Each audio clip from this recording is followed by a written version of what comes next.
This is The Herd. Wherever you may be and however you may be listening, live in Los Angeles, the new home of LeBron, iHeartRadio, Fox Sports Radio, FS2 for this hour, FS1 following that. Colin Right, Colin Wrong starting next hour, and Joy Taylor is joining me. We both now live in a city that is the home of one LeBron James. The biggest, most important free agent move. We're in the center of the sports universe, Colin. We certainly are. And it is a great place to be. It also has a beach and mountains. Herd sponsored by Firestone Complete Auto Care. Keep your car running newer and longer. 50% of America will never leave their hometown. You can look it up. I have. I've talked about it several times. So for those of you that have never left your hometown, maybe you want to be close to grandma and grandpa, mom and dad, maybe it's fear-based, maybe it's not, maybe your dad has a good business and you want to run it, whatever. But about half of America will never leave their hometown. Los Angeles is filled with people who left theirs. It's where moguls end up. When you're a legend, and there are not many of them even globally, Messi, Ronaldo, Richard Branson, Elon Musk, LeBron, Magic. There's 3 stages to being a legend. There's the show-off stage. I'm really good. Watch me dominate competition. Then that gets old, and you need to validate your greatness by the second stage, which is you got to win some Grammys, you got to win an Oscar, you do a movie where you don't talk and you deal with a bear, Leonardo DiCaprio, so you can win a ring or an award or a trophy. Or an NBA title or a Super Bowl. That's the second stage of being a legend. And then there's the third stage, the mogul stage. Michael Jordan didn't go to Washington because it was the best place to win titles. He was going to bed on a pile of cash and 6 rings. There are 3 stages to being a legend. Let me show you how great I am. Let me win some rings and some awards to validate my greatness. And then number 3 is the mogul stage, and LeBron is in it. And a lot of those moguls end up in Los Angeles, in tech, in movies, in entertainment, in sports. LeBron made the right move, and it's one we predicted a year ago. It always felt right. It's the mogul stage. By the way, Lee Jenkins broke the last story. Didn't break this one, but I thought he had the best insight of every writer, broadcaster, talking head in America. Lee Jenkins writes for Sports Illustrated. Let me read a couple of passages in this column that explain why LeBron did it. In the 2 weeks following the finals, James held 3 meetings at home with his closest friends and advisors, in which they attempted to peg free agent destinations, where he would be able to satisfy his family and eventually vault past his nemesis, Golden State. There was the Rockets, the Sixers, the Lakers, and the Cavs.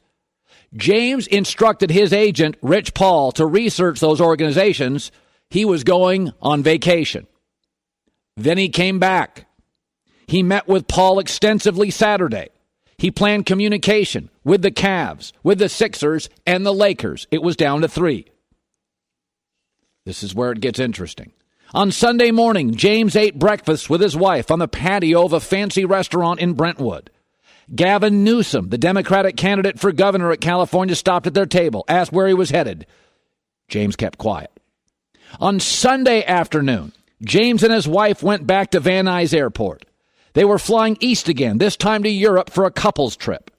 His advisors didn't know if he'd pick a team before he left for Europe, or after he landed, or even after he returned. His friends and advisors prepared an old-fashioned press release under the letterhead of Paul's agency, Clutch Sports. But they weren't sure if or when they'd distribute it. James then phoned Rich Paul as he was boarding the plane. Call the Lakers. For those who don't ever leave their family, zip code, state, hometown, this is how it works. And this is how it worked for the 3rd time for LeBron. You burned his jerseys in Cleveland because he didn't give you a heads up. Folks, he didn't give you a heads up because he didn't know. For those of us in the 50% who have moved around a lot, we're not LeBron and don't think we are. But his process is ours. You talk to friends. You talk to your wife. You think about your kids. You think about school. Money really isn't the driving force. It's all about how do you help, big picture, those that depend on you. Legacy, family, kids, schools, hoops. He's a mogul. He's got his money and he's got his rings. This story points out that LeBron James made the decision on the 18-minute drive, and I've made it, from Brentwood, California, right around the corner from here, to Van Nuys Airport. His closest friends didn't know, but he was in the car with his wife. That is an 18-minute drive. Put it in your GPS. I've done it before. There he made the decision. Why didn't he give Cleveland a heads up? Why didn't he tell Pat Riley? You don't know. That's why the world's biggest sports star, certainly ours, if not the world's, can keep it a secret. Because even his friends didn't know. His wife was the first to officially know. And again, I'll go back to something I've said for years. There are very few legends, and there are 3 stages. The show-off, the validate, and the mogul stage. LeBron is officially a mogul. And most of them, a lot of them, from tech to sports to entertainment, end up here. Half the NFL owners have a house in Beverly Hills. Anthony Davis plays for the Pelicans, just bought a house for $8 million, basketball court and pool, maybe a moat in L.A. yesterday. It's on the news. Let me shift to this. LeBron and Magic actually have a lot in common. We always compare LeBron to Michael Jordan, mostly because we never thought Michael Jordan would be threatened as the GOAT. But they really have different games, different DNA, different lifestyles. One's more selfish, more about scoring, more about him. One's more about giving, more communal, creating schools in Akron. LeBron and Magic have a lot in common. First of all, like all icons, one name is enough. Pele, Madonna, Sting, LeBron, Magic. Secondly, they have unique physical gifts. They're essentially 6'9.5" point guards. They don't make a lot of those. Both were the face of their league in the prime. Both took the league to a place it had never been before. But you tend to think that Magic Johnson's rival has been Larry Bird, right? Because they came up together. But they're not. Magic and Bird are friends. They do documentaries on that. Magic's unspoken rival is Michael Jordan.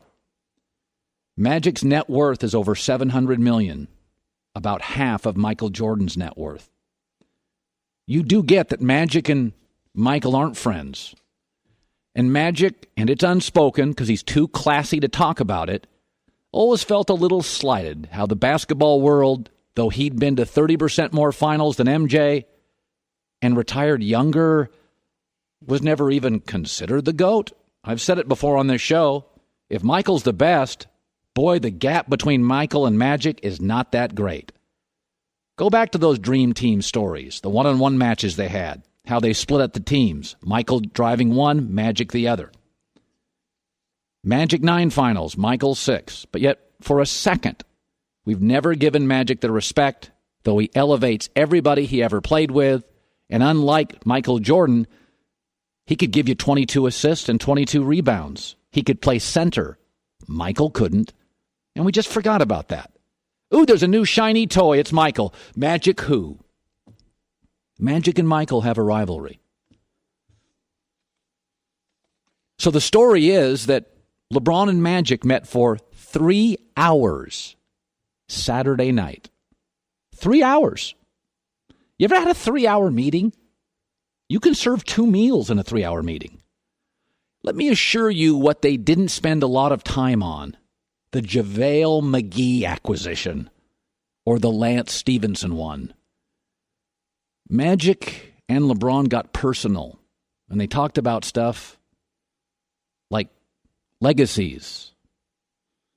Do you think it would break Magic's heart to get LeBron another title and for many people to flip to LeBron's the greatest of all time? Oh, I think Magic would like that a lot. You think Magic's rival is Bird? No, they cry when talking about each other. They're friends. Deep-seated respect and love. Admiration. They grew up together in this league. Michael was the rival to both. Michael's been richer, considered the GOAT. Nobody considers them, despite the fact that I could argue Magic and Bird saved the league. I bet you they talked about that. I bet you Magic said things like, third team with a title. I mean, Michael tried baseball, embarrassing. Michael went to the Wizards, embarrassing. Michael tried to be a GM, embarrassing. LeBron and Magic have a lot in common, and that thing is Michael. And in 4 years, with a title or two, Magic will be seen as a front office wizard. Michael, just a Washington wizard. LeBron will be seen as 3 teams, 3 different destinations, titles with all. Michael, baseball? Wizards? Oh, God, it's embarrassing. They had a 3-hour meeting. I can assure you, not more than a minute was spent on the JaVale McGee acquisition. Michael got brought up. Both can elevate beyond him in the next 4 years. All right, coming up next, Paul George did what? Signed with Westbrook and Oklahoma City? 45 minutes from now, where Colin was right, where Colin was wrong. That's coming up. The Thread is a new hit podcast from Aussie Media that explores history's surprising connections in order to discover how one thing leads to another. Like how movie moguls in early Hollywood helped spark the Me Too movement today. Get it on iHeartRadio or wherever you listen. Oh, what a pleasure to have you back. You know, my timing in life is not always great, Joy, but I got to be honest. You and I took last week off and came back 12 hours after LeBron James signed with the Lakers. It's a good day to be back. Our timing was impeccable. I was in Utah for a week hanging out with the fam. You were hanging out doing a staycation in Los Angeles, having the time of your lives. I don't think I've ever taken a vacation more appropriately timed than last week. And I was flying back from Utah, where I was hanging out with the family, hiking, biking, doing that stuff. And I'm like, oh, God, the story's going to break Tuesday, Wednesday. I literally found out about the story breaking. I went to the club, got home, went and got on the treadmill. I came off the treadmill, and as I went to the locker room to shower, a guy comes up. He goes, what do you make of LeBron and the Lakers? And I said, I think it's like a 50-50, 60-40 proposition. He'll be a Laker. He goes, no, he already is. I'm like, what? I'm like, what? He goes, yeah, look, it just arrived on my phone. Oh, you're getting your news the old-fashioned way, huh? So I was like, yeah, I think it's going to happen. A little better than 50-50. I mean, Magic, I'm hearing Magic really feels good about it, and no, he's already signed with the Lakers. So let me just say this. Paul George goes to Oklahoma City, and you're loving this. Colin, you were wrong in your face. You do realize that every Monday I do a segment called Colin Right, Colin Wrong. I'm wrong often. I'm right more, but it's fun sometimes to take big swings. I don't just do a show based on what I read in the newspaper the day before. I project, I theorize, I have belief system. Paul George signs with Oklahoma City. I did not think it would happen. Now, we could argue the why all the time in life. You know, why can't America figure out the gun debate? Why are so many people so angry all the time? There's not always an answer for why. What is what I want to concentrate on. Why did he go to Oklahoma City? He likes farms. He loves eating at Applebee's. Why he loves Westbrook. Really, Billy Donovan blows him away. I don't know. You don't know. Nobody knows. My why would be, he signed a contract that potentially is going to pay him $290 million in 7 years. That would be my why. That's more than I thought they could pay him. In fact, it's about double what I thought they could pay him. But according to Woj, yeah, He can extend after the second anniversary, extending on a max with OKC after year 2, also opting out of a final year. He's going to make nearly $300 million. I thought he was going to make half that. So that's my why. But I'm not going to say stamp my fist. I'm absolutely sure that's it. Just like you really, really, really want to tell me that it's Westbrook. He loves him. Let's concentrate on the what with Paul George. What we have here is a B+, A- player who's never been good in the clutch, who couldn't get out of the first round, who was awful in his last playoff game, who's going to get a contract double LeBron James. That's the what. Here's what I also know. Westbrook's hard to play with. Billy Donovan's an okay coach. Vegas, by the way, doesn't like him. The odds makers don't like him. They thought he got out-coached by Quinn Snyder. So did everybody, including OKC fans. Here's what I also know. Westbrook and Melo is an utter disaster. Melo's contract's horrible. Now they're so far over the cap, they can't do anything for 2 years. That's all what? Why is opinion? Why is hearsay? Why is rumors? There's a bunch of whys. Politics, sports, business. There's a million whys. I'm going to stick with what I know. $290 million for Paul George? No, thank you. Laker fans, take a deep breath. You got lucky. $290 million for Paul George is a what? Like, what in the hell kind of contract is that for Paul George? What in the world is OKC thinking? What in God's name is the new CBA allowed for a B+, A- guy? $290 million for 7 years? Oh, my God. That is double what LeBron's going to make. Why? You can say why as Westbrook. I'm going to say why as money. But that's not tangible. That's just rumors. That's cute stories. Sports writers like to write. They like to write romantic stories. Westbrook, writers like to write love stories. Westbrook and Paul George are in love is a lot better than, yeah, he made a lot more money, so he decided to move to Oklahoma City and stay there. That's not as interesting. What's interesting, this is why guys with muscles wear tight shirts. They want to show off. It's why funny guys go to parties and crack jokes. They want to show off. Writers like to write stories because they're good writers. And love stories are way better than money stories. And Westbrook, Paul George, they fell in love. That's a why. That is a why. A what is. The hell kind of contract is that? Joy Taylor with the news. No. Turn on the news. This is the Herdline News. You know, Colin, it could be for the love of money. There you go. That's a good. I'll be here all day. Yeah. So obviously the big story is LeBron to LA, to the Lakers, 4-year deal with a 3rd-year option. And according to a report from The Athletic, speaking of friendship, Kevin Durant received an invite from LeBron to join him in LA with the Lakers, and he wisely declined that invitation. That would be pretty obnoxious by Kevin Durant to join that situation. I think you're right, Joy. This year.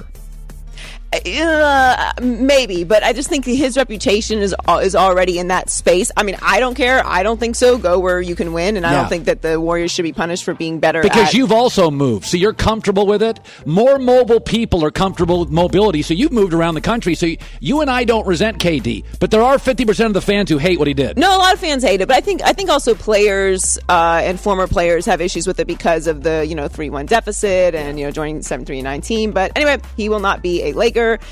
Speaking of the Lakers, after the announcement came out yesterday that LeBron signed, season tickets for the Lakers and Cavs went in pretty different directions. Right. Let me hear this. Okay, so in Cleveland, season tickets have lost 60% of their value. That's according to Amazing Tickets, which is what happened when LeBron left Cleveland for Miami. You mean the scalper market for J.R. Smith and Kyle Korver isn't huge? Not that high, surprisingly.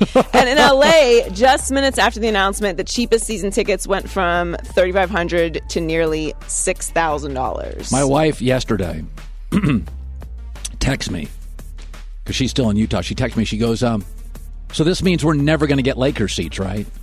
And I'm like, yeah, that pretty much means. Can you imagine now being a media member calling for those freebies? How hard it's going to be? Well, I hope you've been rubbing elbows while they were down. Remember that time I said all those nice things about how the Lakers were going to come back one day? Those tickets are going to be very hard to come by. It's going to be a scene. But I will say, I'm sure the show will be worth it. So that'll be an experience that if you want to have, you should try and get. And finally, Kobe Bryant was asked if he thought it would be a failure if LeBron doesn't win a championship with the Lakers. And this is what Kobe said. If he doesn't win a championship, is it a failure? No, we'll get back to that level. No, I understand.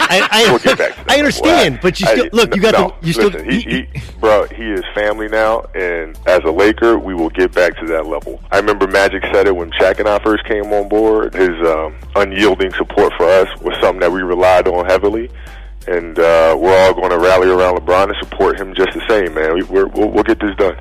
Oh, I love that. I love when people are secure enough to go, hey, I want to help you. Listen, man, in that Lee Jenkins story, Kobe called LeBron. Kobe wouldn't have called LeBron unless Magic trusted Kobe to call LeBron. Magic said, Kobe, I need you to call. And I think it's amazing. I love when Magic and Kobe are like, dude, we're secure in our legacies. Join the greatest brand in American sports. I mean, Dallas Cowboys, Yankees, Lakers, you can argue there's your big three. I think this only enhances Kobe's legend and it makes me like him more. With the Lakers. He has an opportunity here to become endeared the way that Magic is. Obviously, Lakers fans love Kobe, right. But if he can welcome LeBron in and create a situation where it's a family atmosphere and help them get to another championship, forget it. God, it's great. Joy Taylor with the news. Well, that's the news. And thanks for stopping by. The Herd Line News. Chris Broussard was on the air yesterday when this story broke. He's our NBA guy and had immediate strong opinions, former New York Times sports writer. So, there are people, it's so funny. So I read all the stories over the last, 16 hours, right? You read all the stories. And I'm getting a lot of this, he's never going to win here and he's never going to do this. And I'm like, the Lakers do, Chris, have a couple of nice things. They got some draft picks. They got some young and improving cheap players. And they've got one-year contract guys. Seems to me that's what you need to make deals. Yeah, they have a shot to improve dramatically. Obviously, the Kawhi Leonard thing is out there. I don't think the Spurs will trade him to the Lakers. I think if they trade him, it'll be to Philadelphia in the East when they have, the relationship with Brett Brown, who's running basketball operations and coaching the team in Philadelphia, was a former coach in San Antonio, has a relationship with Kawhi. And then when Kawhi becomes a free agent, we'll see. We saw it with Paul George. Maybe he'll stay in Philly. Maybe he'll come to the Lakers. The Clippers will be in the mix too. Kawhi will look at the Clippers as well. So it's not a foregone conclusion they'll get Kawhi, but they'll get somebody. Klay Thompson could be the guy. Golden State is going to have, at some point, I think they're going to stop spending so much money. Right. After they keep winning. And maybe it'll be after next year or the year after, but I think Klay Thompson could be here after next summer. By the way, Jimmy Butler be a free agent too. And by the way, who's not going to sit down? Klay, Kawhi, Durant. Who's not going to sit down with LeBron and Magic? Hell, you're going to go to have dinner with them. The current NBA best salesman and the former NBA best salesman. Well, Paul George didn't.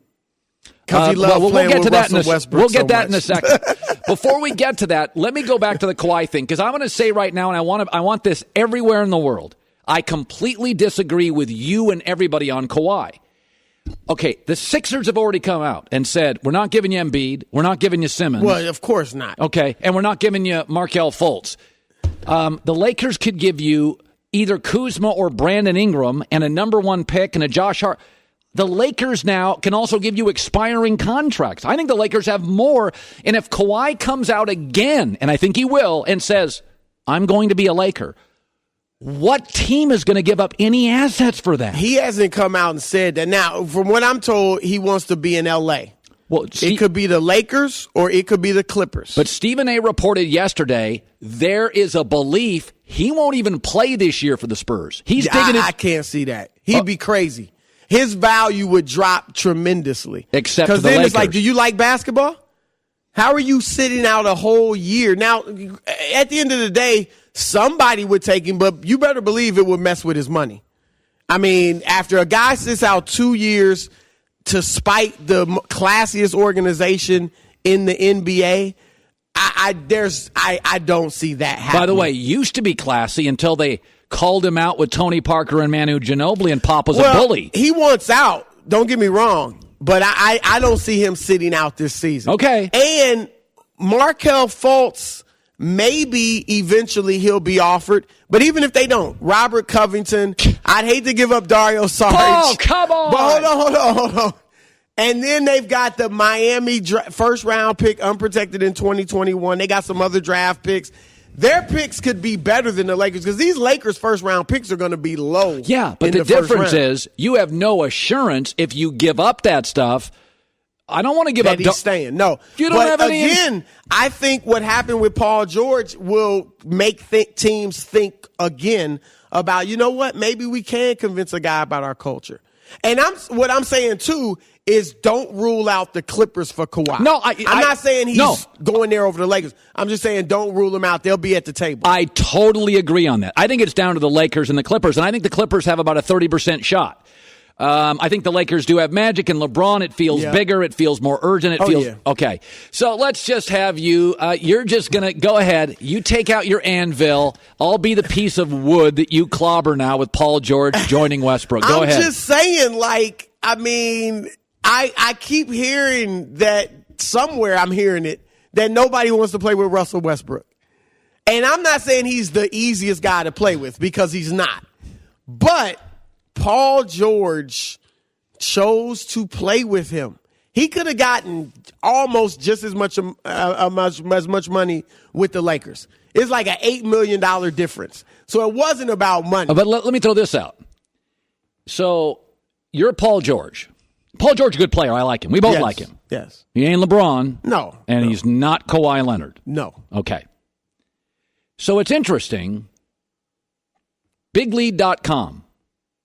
June 15th, the report surfaces. Kawhi Leonard wants to be a Laker. From that day forward, all we heard was, Paul George is really considering Oklahoma City. Let's be Paul George for a second. I'm out there.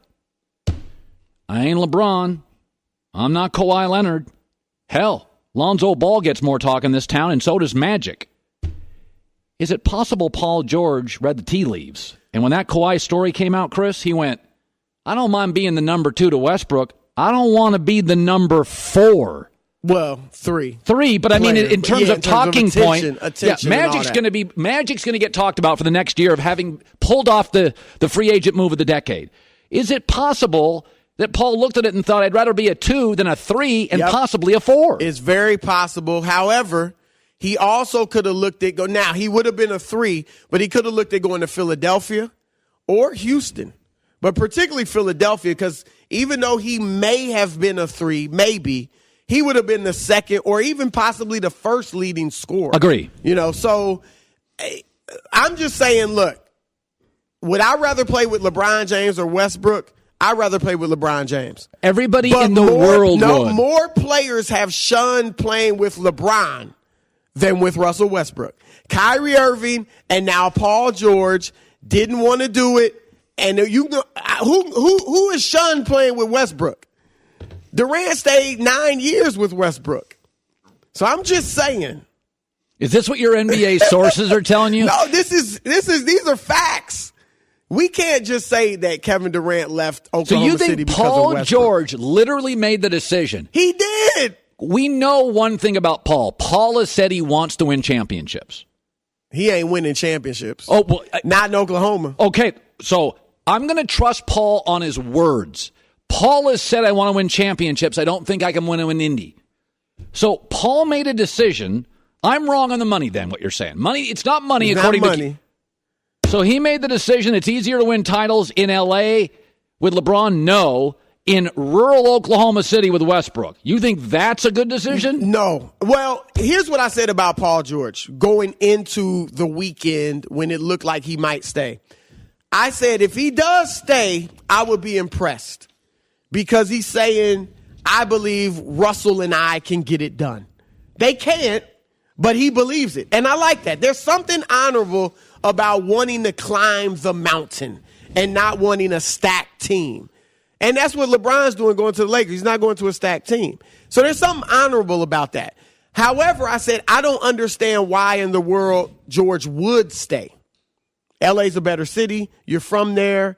You got a better chance to win championships with LeBron. And by the way, the Lakers have picks, one-year contracts, young and improving players. Oklahoma City is trapped for the next 3 years. They can't do anything. They're a mile over the cap. They don't have all these one-year deals. They don't have the flexibility of the Lakers. They don't have a bunch of young, improving players. No. Melo's old. Adams established. Westbrook established. Paul George. They're going to be good. Oh, they're not going to win a championship, but they're going to be good. Well, you don't think the Lakers are going to be good? Lakers will be good, too. Who's going to be better today? They would be better this year? That's a great question. I will go with LeBron and the Lakers. No, really?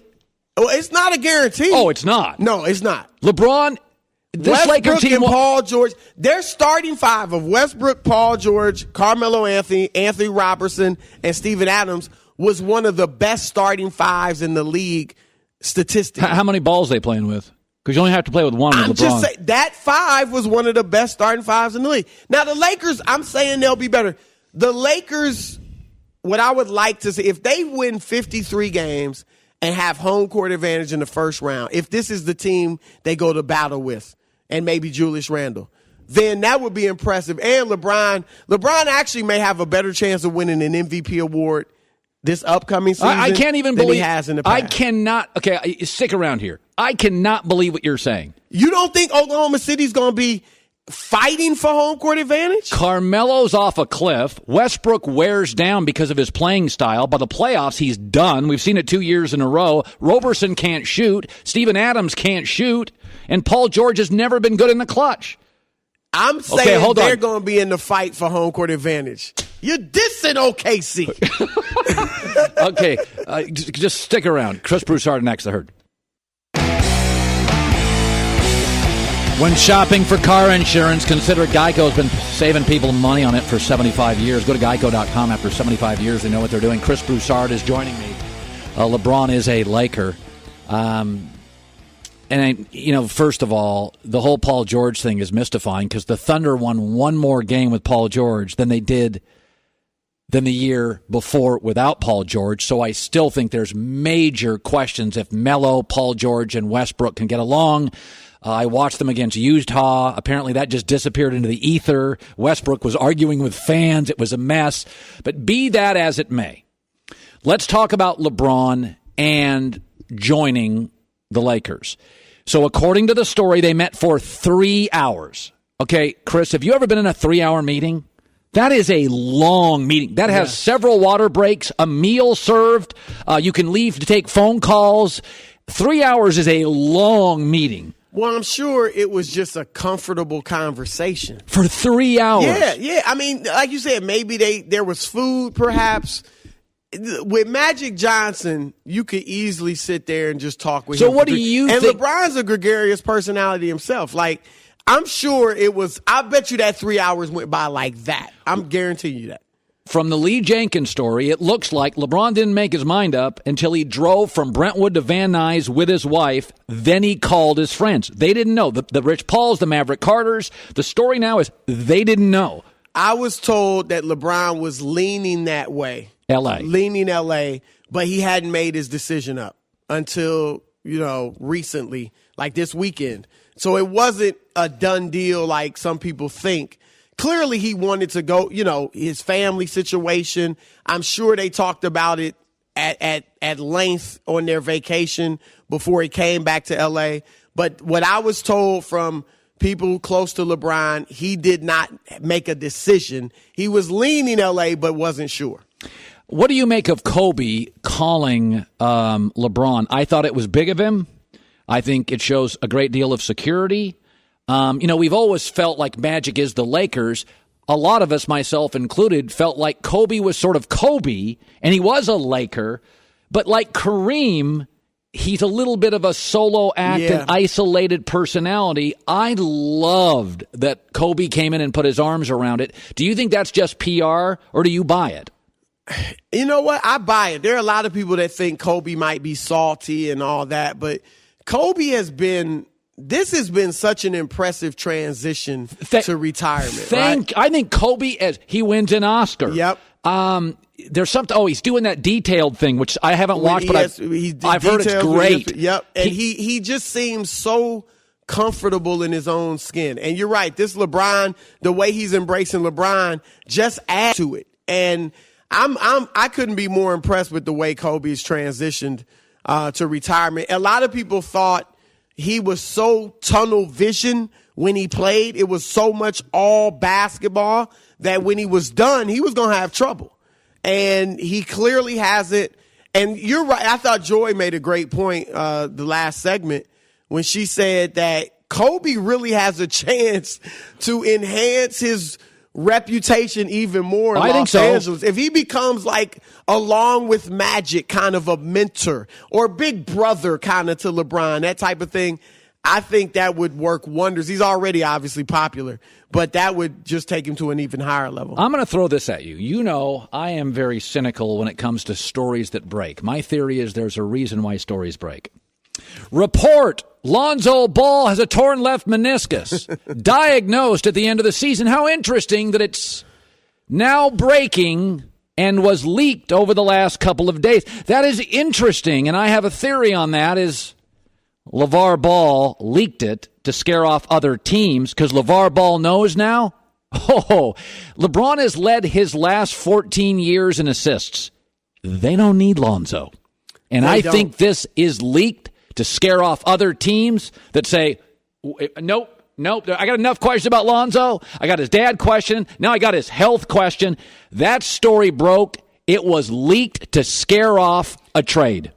I don't know if that's a fact, but that makes a lot of sense. You're absolutely right. And look, if LeBron, the thought of LeBron going to Philly with Ben Simmons, I was like, look, I want Ben with the ball. Let's see if LeBron can play off the ball. LeBron in L.A., I want LeBron with the ball. So do As I. much as I like Lonzo, I want LeBron with the ball. Like, you're right. They don't need Lonzo now. They don't. They don't need him. They would, if they can get a good trade, I believe from talking to various people that they would move him. They would move him, but who knows if they can get a good trade. Chris Broussard, former New York Times. He is our basketball NBA insider. Think about this. The league now is it's transitioned. When I was a kid, it was about centers.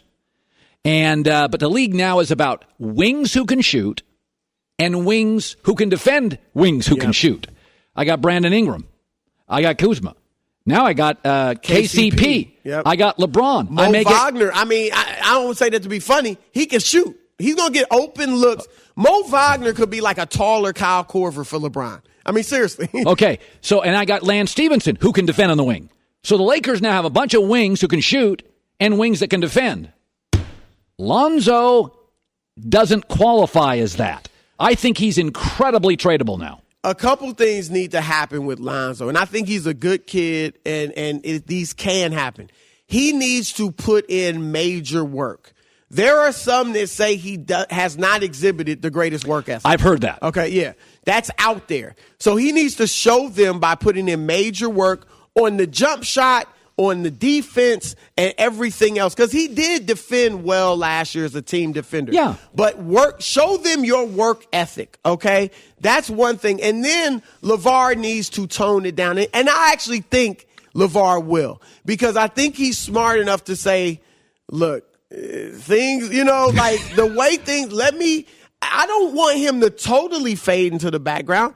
Be there, be yourself, be gregarious, but all these wild statements, all this critique of the team, leave that alone. Run your JBA, be at the games, talk about how much you love LeBron or whatever, but he's got to tone it down if they want to stay in LA and be a part of something special. So I think they get Kawhi Leonard, the Lakers. You do not. What, you talking about this year or inevitably? Well, at the trading deadline, Chris, who's renting him for 3 months? I think it's sooner than later. I think the fact that Paul George, OKC took a risk and it worked. It paid off. That shows you that how much can change in a year. Colin, all we were hearing for 2 years was how much Paul George wanted to be a Laker. Magic Johnson himself was on, Jimmy Kimmel and got tampering charges. And, everything was pointing to him being a Laker, and it didn't happen. So if I'm an Eastern Conference team, now I'm not giving up the farm for Kawhi because I'm not sure. But I would give up some valuable assets to get Kawhi Leonard so would I'm the Philadelphia 76ers. And I don't think the Spurs – they didn't want to send Kawhi here when they didn't know they'd get LeBron. Now that they have LeBron, do you think they want to send Kawhi Leonard to their rival, the Lakers? If they give you the best pieces, I think the Lakers can give you I know this. Outside of Kuzma and LeBron, they'd move anybody. They'd move anybody. We got to go. Broussard, and I could argue with you for 2 hours. It's the Herd. This is The Herd. Wherever you may be and however you may be listening, live in Los Angeles. iHeartRadio, Fox Sports Radio, and FS1. Joy Taylor is joining me. The biggest news in the world, I couldn't say the last time the number one player in a league joined the number one brand in the league. The only time I can remember it in recent memory was A-Rod to the Yankees, but even he had to move positions to become a third baseman because it was Jeter's city and Jeter's team and Jeter's Yankees. LeBron James is a Laker. And as we do every Monday, we have no problem taking big swings, having large opinions. We do it every Monday where Colin was right in the last week or two and where Colin was wrong. Here we go. Where Colin was right? 1 year ago, we debuted LeBronzo. We always thought this was the leading spot for LeBron James. Why? Because he's moved into mogul stage. And once you become a mogul, basketball's important, but it's not everything. See that picture right there? It debuted on this show July 3rd a year ago. We were so confident, we made this song. You're gonna leave forever. It's the worst-kept secret in the NBA.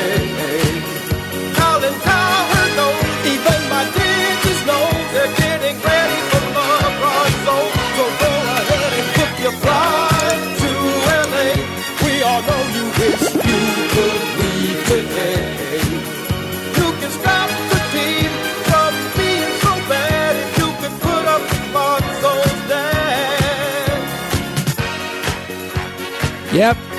We called it. We thought it would happen, and yesterday it did. Where Colin was wrong. Paul George re-signs with Oklahoma City? Well, he said he wanted to be a Laker. He said he didn't like Indianapolis. He said he was about titles. So we believed him. But according to various sources, he just fell in love with Westbrook. Did he forget the Utah series? Has he watched the last two playoff runs by Oklahoma City where Westbrook shooting 19 threes like in one game? I don't get it. Most people didn't get it outside of Oklahoma. But I got my theories on it, is that once the story broke that Kawhi Leonard was coming here potentially, he didn't want to be a third or a fourth wheel. But I was wrong. I thought he'd be a Laker, mostly because he said, I'd like to be a Laker. Where Colin was right? We predicted mid-season that Greg Popovich had burned a bridge with Kawhi Leonard and he would never, ever be able to repair it. Popovich in his DNA has some bully. He's bullied the media for years, and he sent Tony Parker and Manu as messengers to the media to question Kawhi Leonard's toughness and courage and heart with his injury. And it is absolutely backfired. A story yesterday, Stephen A.Smith says Kawhi Leonard might sit out next season if he's not traded. He never put his arms around this kid, and Kawhi Leonard is simply a different personality. Overlooked his entire basketball career, from high school to college to the NBA draft. Popovich blew it. And if this story is right, Kawhi Leonard is digging his feet in. where Colin was wrong. There is no owner in American sports I have clobbered more than Dan Gilbert, owner of the Cavs. I think, considering he's a billionaire and considering how much LeBron has made his value of his franchise money, he's shown little dignity unless he gets his own way. But I will say this, and whether he believes it or not, Dan Gilbert, I've got to be fair about this, released a very classy statement yesterday, saying basically the entire franchise thanks him. 4 straight finals appearances. You came home and you delivered on the ultimate goal. Nothing but appreciation. Listen, no bitterness in that letter. Does he fully, absolutely buy it? I don't know. He didn't have to release anything, but it showed some dignity and appreciation, and he did not get his own way. I liked it. Where Colin was right? From day one, I've always said, why does everybody complain about player mobility? It makes the league more interesting. Don't you think it'd be more interesting if John Wall went to play with the Greek Freak in Milwaukee? I do. You know what wasn't fascinating? Chris Paul re-signing with Houston. Yawn. You know what is interesting? LeBron becoming a Laker. What's every show in America talking about? Everybody always wants these players to just stay put. But basketball and sports is inherently unfair to the athlete. The harder you work like Kevin Durant, the lousier team you go to. Your owner moves you from Seattle to Oklahoma City. Your GM doesn't want to pay a luxury tax, nor does your owner, so they get rid of James Harden. They enable Westbrook. Why are we always against basketball players who have about a 7-year window to really be great, controlling occasionally where they go? LeBron to the Lakers is fascinating. LeBron to Cleveland, re-signing would have been a yawn. We've seen that story for now 4 straight years. Where Colin was wrong. I said the day that Kyle Kuzma and Lonzo Ball got into a diss track feud would be the last time LeBron would take him seriously. Well, I know this. Magic Johnson didn't like it because Kyle Kuzma was going to release a diss track and never did. But it did not dissuade LeBron James. In the end, LeBron James ignored that goofy diss track release by Lonzo Ball, and he also apparently ignored that slick, well-produced video with LeVar and Lonzo. It was slick. It was good. In fact, I wish Lonzo had that kind of energy when he was actually on the floor. But in the end, it did not dissuade LeBron, who paid no attention to it. Where Colin was right? I don't buy into this Sixers process. I think it's got a catchy nickname. But LeBron didn't even give him a meeting.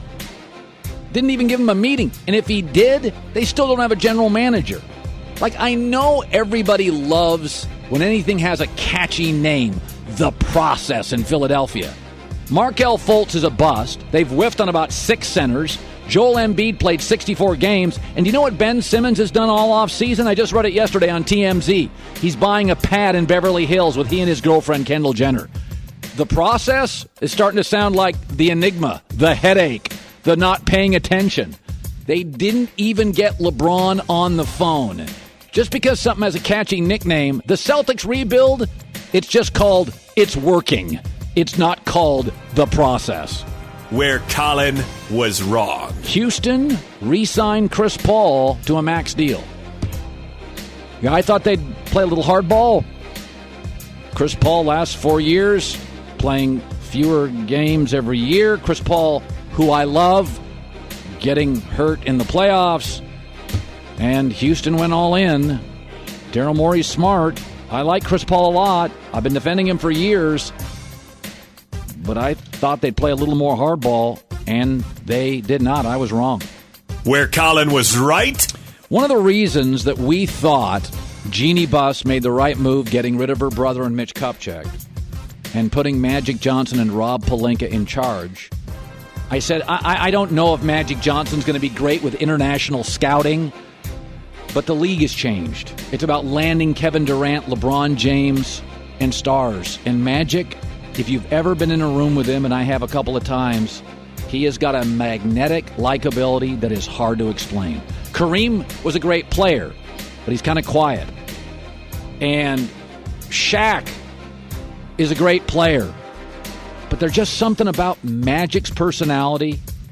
He's always elevating others. And in the end, I liked Mitch Kupchak, but he's got sort of a wooden personality. And in the world of the NBA today, you got to have closers. You got to have recruiters. And Magic delivered, and we're not surprised. And with that, we bring in Fox Sports 1's Instigator, Rob Parker. Let me guess, Rob Parker. Parker. What's happening, Joy? Hello, Colin. Joy, let me guess. Let me guess, Joy. Uh-oh. Joy, come on. Defend me, Joy. I already know where you're going, Rob. Where are you going with this? What do you mean?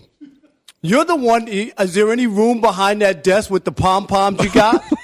Come on, Colin. Really?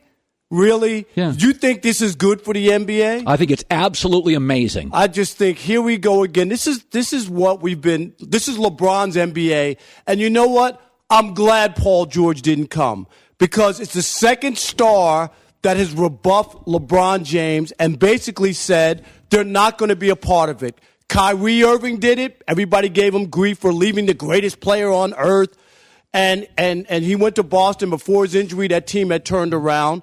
And now here was Paul George, who for 2 years talked about coming home to L.A., and you know what he decided? No, thank you. I'll stay at OKC, and I'll do my business and my career there rather than be a bandwagon on what LeBron wants to do in this NBA that he's created. LeBron James is the Dr. Frankenstein of the NBA. He created the monster that is the Golden State Warriors, and that's why we have this league where there's no balance, no competition, terrible regular season, and now everybody's going to wave at him and go like, oh, this is great. Oh, my God. 13 of the top 14 players in the NBA are now in the Western Conference. Don't tell me this is a good league. It's a bad league, and LeBron James is to blame. So you don't think the Lakers are going to be captivating in May and June next year? Are they going to win a championship? You ready? Ask me that. Are they going to win a championship? No way, no how. They're not championship ready, and you know that. LeBron, this was, to me, Colin, an example of LeBron basically saying, you know what? The Warriors have beat me in a submission. I can't win. I'm going to pick the best place I want to live, start my post-basketball career, I guess, in his businesses in L.A. This is not a basketball move to try to win a championship. You could tell me about all these young players they have. For LeBron to commit to a team without the pieces in place and hope that it all falls into place in his next 3 or 4 years is crazy to me for a guy who I thought was trying to win championships. So all the folks like Rob Parker, Joy, that say this. So do you believe over the next 4 years, so the Warriors have won 2 straight, do you think they're going to win 6 straight? No, I'm not saying that they're going to win 6 straight, but I'm not convinced that LeBron's going to win. Okay. So if the Warriors are not going to win 6 straight, somebody else is going to have to win 6 straight. Chris Paul can't stay healthy. Who? Minnesota? Portland? New Orleans? If you're acknowledging that this Golden State thing is showing fatigue, and it did last year. No, they didn't. They swept LeBron James and the Cavs. No, what fatigue? They were down 3-2 to Houston. Did they win the series, Colin? Come on, man. You know what? That's window dressing. Everybody could sit around. Yes, they weren't 12-0 like they were a year ago when they entered the playoffs, but they got it done. They won. LeBron struggled. You're telling me that all of a sudden LeBron's going to win? Against Oladipo and the Pacers, it was a 7-game series. And if it wasn't for those young, starless kids in Boston that missed 21 out of 31 three-pointers in Game 7 in Boston, LeBron had twice chances up to where he could have been knocked out. And the only team he ran over was Toronto, and they're garbage. They're terrible. Okay, let me ask you this. Do you think Kawhi Leonard, who is now publicly twice through his people said, I want to be a Laker, meaning other GMs are going to be very reluctant what they give up for a rental player. Hello? Do you think Kawhi is coming to the Lakers? Is this on? Yes. Okay, because if this is on, Popovich and those guys in San Antonio save the NBA. Do the right thing. Do not send them there. I brought this up to you before. It's just like when Brett Favre wanted to go to Minnesota. Do you remember that? Yeah. I want to play with the Vikings. And they said, no way, no how are we going to trade you inside our division against a division rival. Where did they send him? To the Jets. And then he wound up going there. That's fine if he wants to do that after the fact. no way should San Antonio help the Lakers. It makes no sense. I don't care what. They'll never get equal value no matter what. Yeah, but you're not going to get equal value. You'll never get it. So No. what does it matter? But you don't get equal value when you trade a star, period. We know that. I mean, the Milwaukee Bucks, when Lou Alcindor went to L.A., got about as much as you can get. They got 4 really good players.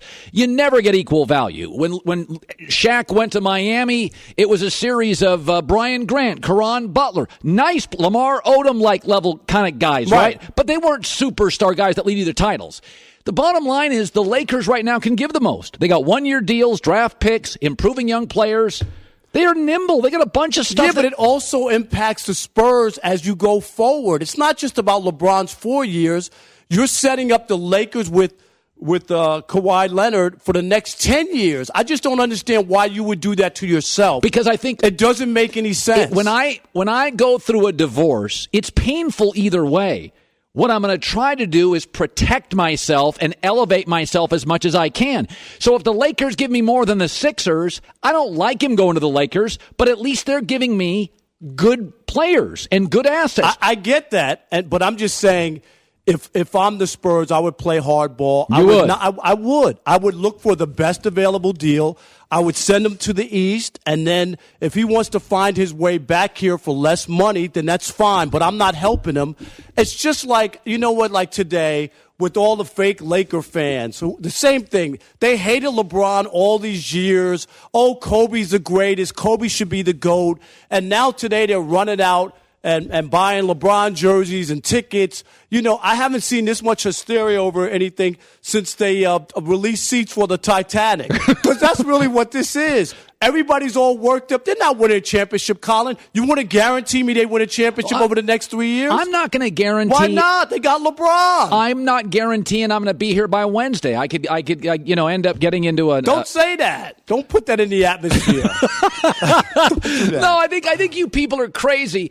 Like the Lakers have all these young players who are getting better. They got the right coach. Did they make the playoffs last year? They're getting better. They won 35 games. They were awful. They just added the world's best basketball player. Who has lost 6 NBA finals, right? With stacked teams. Now he doesn't have a stacked team. Yeah. I don't understand. And now he's in the Western Conference. I'll say it right here. You want to make a bet for some chicken wings? Right here. Yeah. They'll get knocked out in the first round with the team that they currently have. The Cavs that got swept are a better team than LeBron has right now with the Lakers. All right. You agree or disagree? I completely disagree. What? Joey, that kind of nonsense. I don't know if you and I, is that worthy of being on the show, that kind of I tried to warn you, Colin. I said hello to Rob in the break, and he was like, I'm going to come and rain I on the don't want parade. to get out of here, Parker. What? Are you done? You're throwing me off? I'm throwing you off the show for that nonsense and tomfoolery and those hijinks. Coming up next, the Kawhi story that's not been reported. My bad, it has by one person. The Kawhi story, Lakers story that's not being reported. At least enough. Next, The Herd. Welcome back. Nice to have you in today. Giannis. Now that LeBron's out, the best player in the Eastern Conference is Giannis. He'll be joining us live in about 20 minutes. Let me start with this. This is the story that's not being reported, 2 of them. There's a story that has surfaced that the Lakers would move anybody except Kyle Kuzma. They'd give up Lonzo, they'd give up Brandon Ingram, they'd move Julius Randle, they'd move Josh Hart, they'd move draft picks. They're not trading Kyle Kuzma. Why? Kyle Kuzma was the steal of last year's draft. He averaged 16.6 rebounds and shot 45%. That is significantly better than Kawhi Leonard and Paul George as a rookie. My scouts, who I trust, my sources tell me they believe that if Kawhi didn't come here with LeBron, he's a 22, 23-point a game, 7-rebound guy shooting 46% from the floor with a lot of alpha male. He'll play defense. He'll get in your face. He can really get after people. LeBron likes guys with some dog in him. That story's not being reported. Enough. So, Colin, what does it mean? Once on June 15th, the story came out that Kawhi was interested in the Lakers. TheBigLead.com connected the dots. The next day, for the next 2 weeks, all you heard was, Paul George is starting to rethink this. He likes Oklahoma City. Okay, is Paul George, we're guys, right? I'm not going to speak for women, I'm going to speak for guys. Guys want to be liked. We want to feel important. We want to feel important for our families. We want to feel important at our jobs. We want to feel like we matter as dads to our daughters, our sons. Did Paul George see the Kawhi story and think, all right, it's going to be LeBron's team 1, it's going to be Kawhi's team 2, hell, Lonzo's going to get talked about more than me because of his dad, and Magic Johnson's the toast of the town. What am I, a fifth wheel? And by the way, I got Kyle Kuzma, who looks like at his age, plays my position and is better than I was then. Is that some of it? I know the better story is Westbrook and Paul George. But if you look at the timing of the Kawhi rumors, they coincide with Paul George started getting really interested in returning to OKC. We all want to matter. We want to feel important. When those Kawhi stories came out, what is Paul George sitting there thinking? Well, I'm not LeBron. And I'm not Kawhi, so I'm at best a third option with Kyle Kuzma breathing down my neck. And the Lakers will not trade this kid. They think he's a 20-point-a-game guy if need be. He can be 16 to 18 if he's a third scorer, but he could drop 21 to 22 if they needed him before Kawhi gets here. Just stories that aren't getting a lot of play. Lakers aren't moving Kyle Kuzma. That's the story that's all over L.A. They love this kid. They'll move anything. Ingram, Lonzo, Picks, KCP. They'll move anything. They're not moving Kuzma. And the second story is, once the Kawhi stuff came out, is the exact same time the Paul George is falling in love with Westbrook stuff started to come out. Joy with the news. No. Turn on the news. This is the Herd Line News. So you were just talking about the Kawhi trade. According to a report, by the Ringer's Kevin O'Connor, multiple league sources have described the Lakers' current trade offers for Kawhi as unacceptable or underwhelming. One league exec went as far to describe them as flat out unacceptable. According to the report, the Spurs are looking for a trade that involves Brandon Ingram, a sign and trade with Julius Randle, and multiple first-round picks and Josh Hart. You're never going to get full value. So the Spurs want, say it again, Joy. They won Brandon Ingram, sign and trade with Julius Randle, and multiple first-round picks and Josh Hart, according to the report.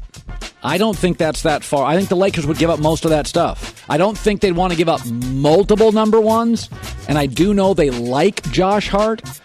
But I'd give up Brandon Ingram and Julius Randle to get him. Absolutely, I would. I think you should give up whatever you promised LeBron you were going to give up to get him to come there. I don't, like I said, you're not going to get full value for Kawhi Leonard, but I will say it feels like the Spurs have a little bit more leverage now than they did before because of Paul George. So we'll see what happens there. But with LeBron officially signed with the Lakers, another familiar name that's come up as someone who could potentially join him in LA is Chris Bosh. Now, Chris Bosh left the NBA in 2017 because of reoccurring blood clots that forced him out from the remainder of his contract with the Heat, and adamant that he wants to return to the NBA. And they have a fitness to play clause that prevents players who could have potentially life-threatening issues and illnesses from playing. So he would need to petition the league to get permission to play. Rob Pelinka was Bosh's agent before he took his current role with the Lakers. So he does have some connection there outside of LeBron also. Yeah. I feel for Chris Bosh because I can't imagine having your career taken away from you in that manner. Obviously, he had issues with it before it became the deal that it is now. But to me, I just don't know how you do it if you're the NBA. It's so much more than just a lawsuit. If something were to, God forbid, happen on the court, oh God, it's so much more of a catastrophe than just something happens and it's a lawsuit from Chris Bosh. So I don't know how that happens, but I do hope that he finds a way to be happy outside of basketball. He can also hit threes, which in 2018 is a big deal. Yeah, I mean, if Chris Bosh was healthy, would be a huge addition. He's but a 6'11" guy with a great shot. I don't know I don't know what's changed physically for him that would be possible. And finally, you just brought this up. Paul George will not be a Laker this fall. He signed a 4-year deal with Oklahoma City. Mm-hmm. And according to a New York Times report by Mark Stein, a rival executive said the deal was more about George's friendship with Westbrook than any other factor. $300 million is not that big of a deal anymore. Oh, yeah. Here's a scene from Russell Westbrook's free agency party on Saturday night can I see when Paul George announced he's staying in OKC. Let me see this. Exciting. If y'all didn't quite get it, let me say it again. I'm here to stay.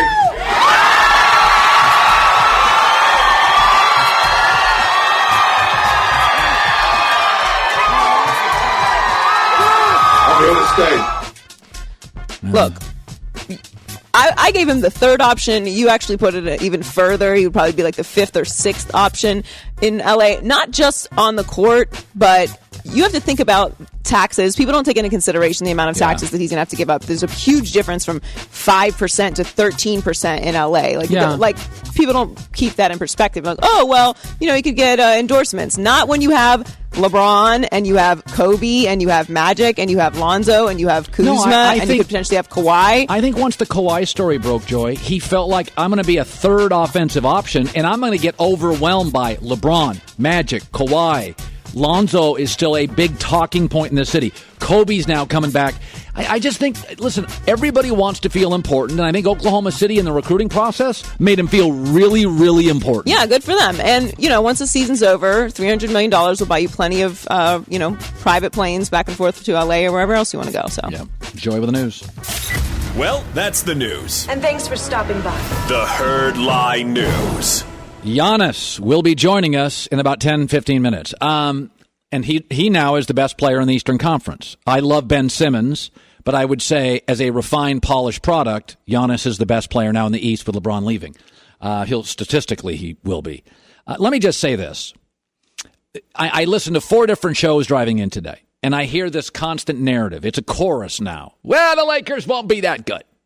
I mean, they'll be fine. Playoff team, it won't be. The West is so crowded. There's just absolutely no way. Let's start with this, okay? This isn't even a reason, but just remember this.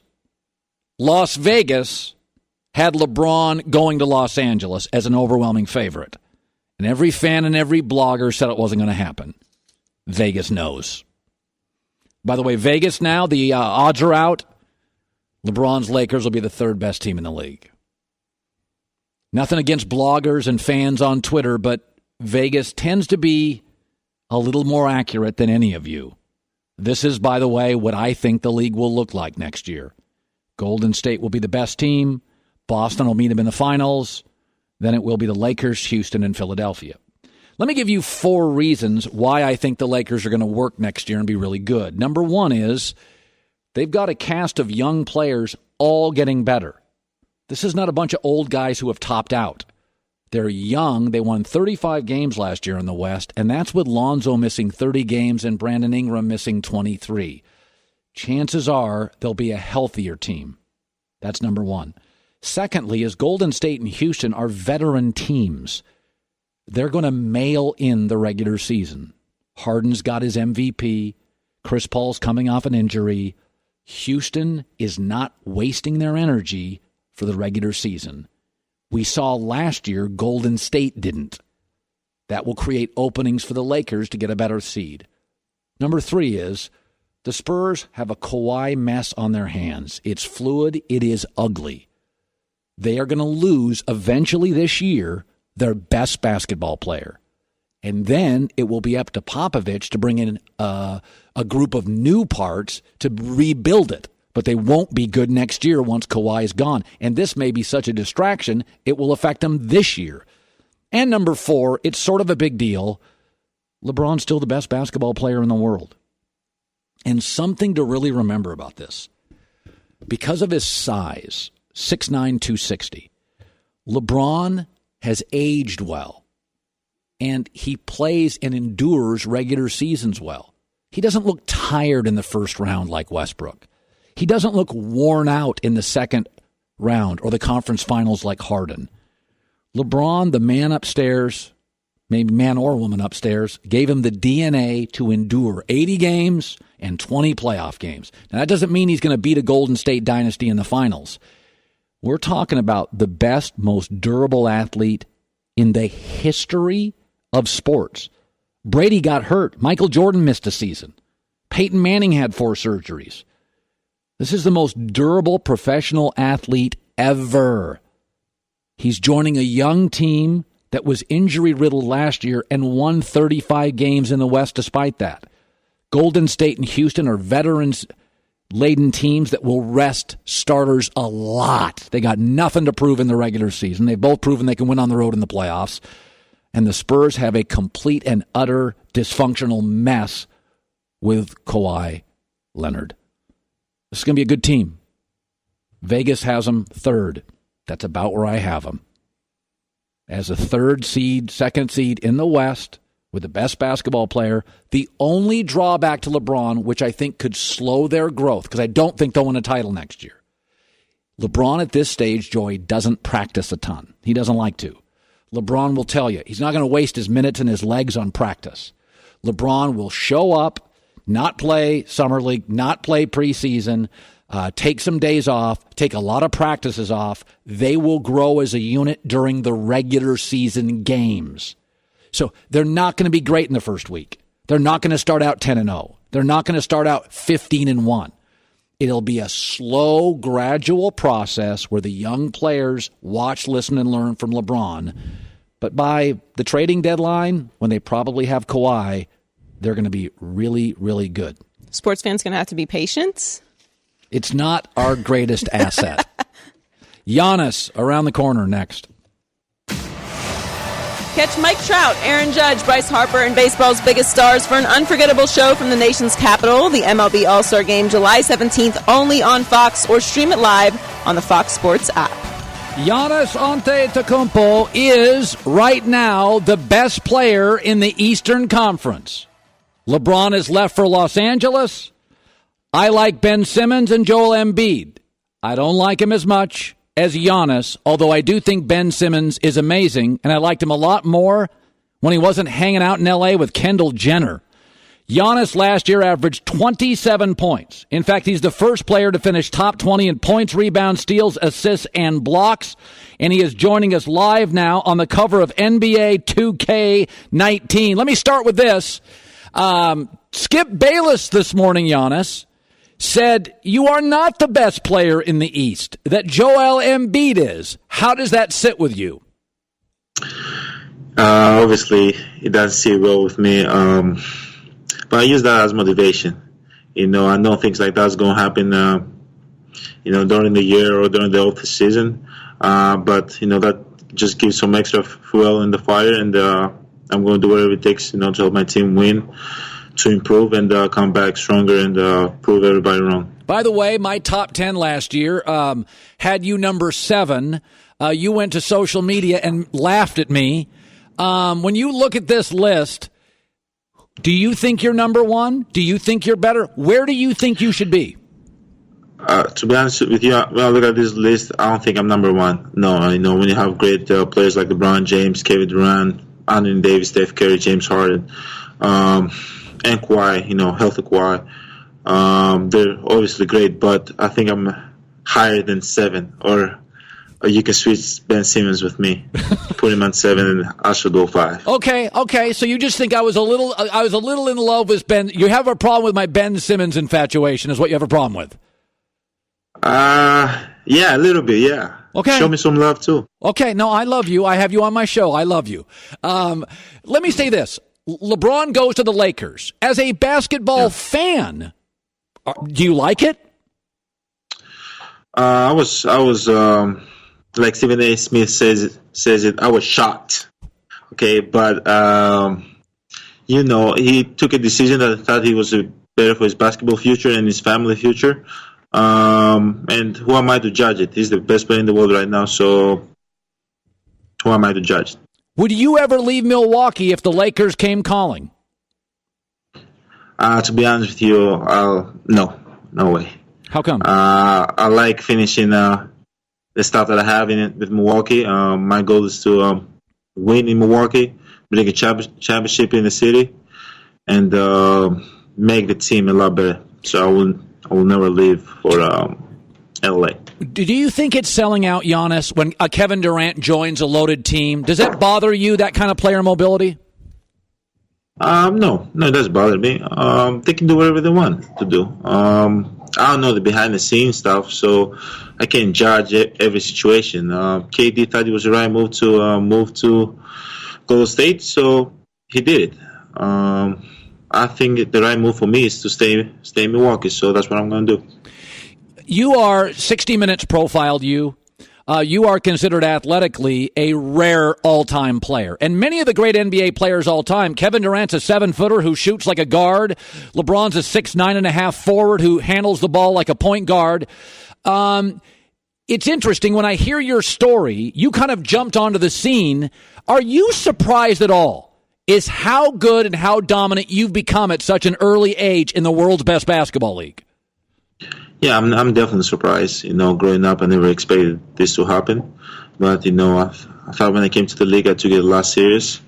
Guys around me and coaches around me helped me to take it serious.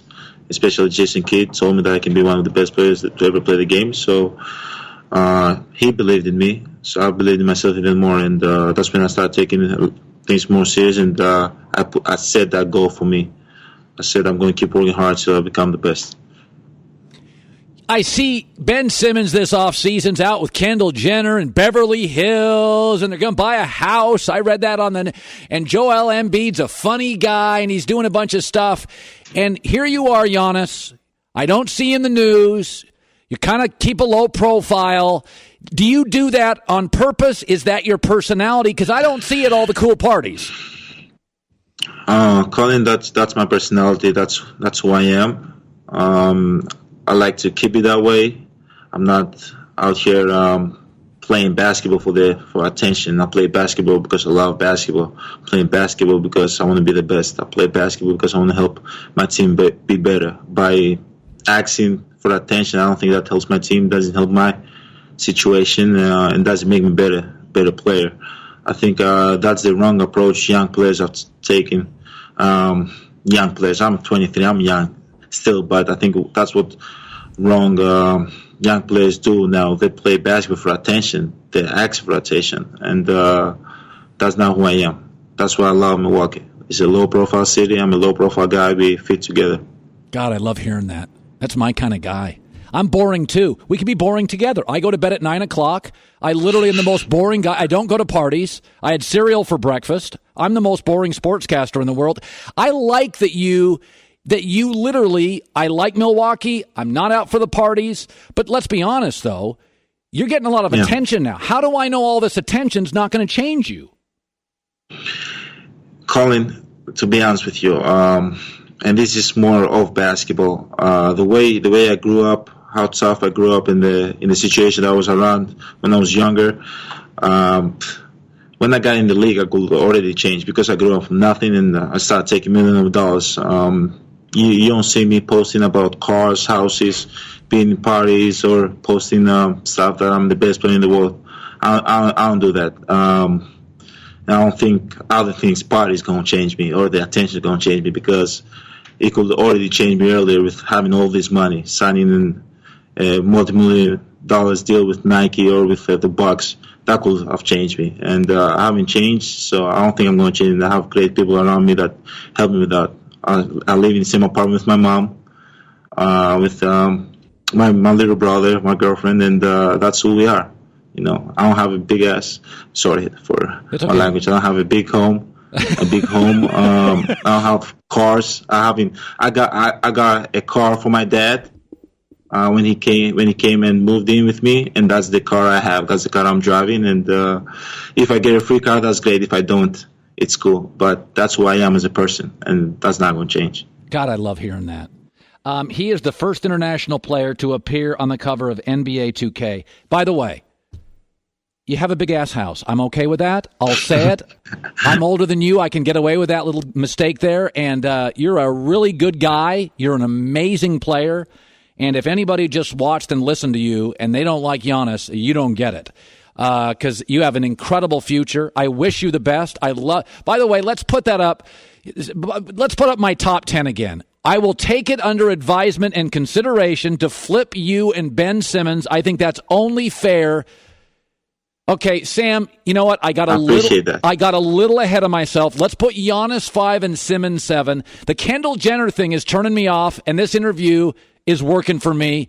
Giannis, can't wait to see your future, my man. Good luck and congrats to you. Thank you. You bet.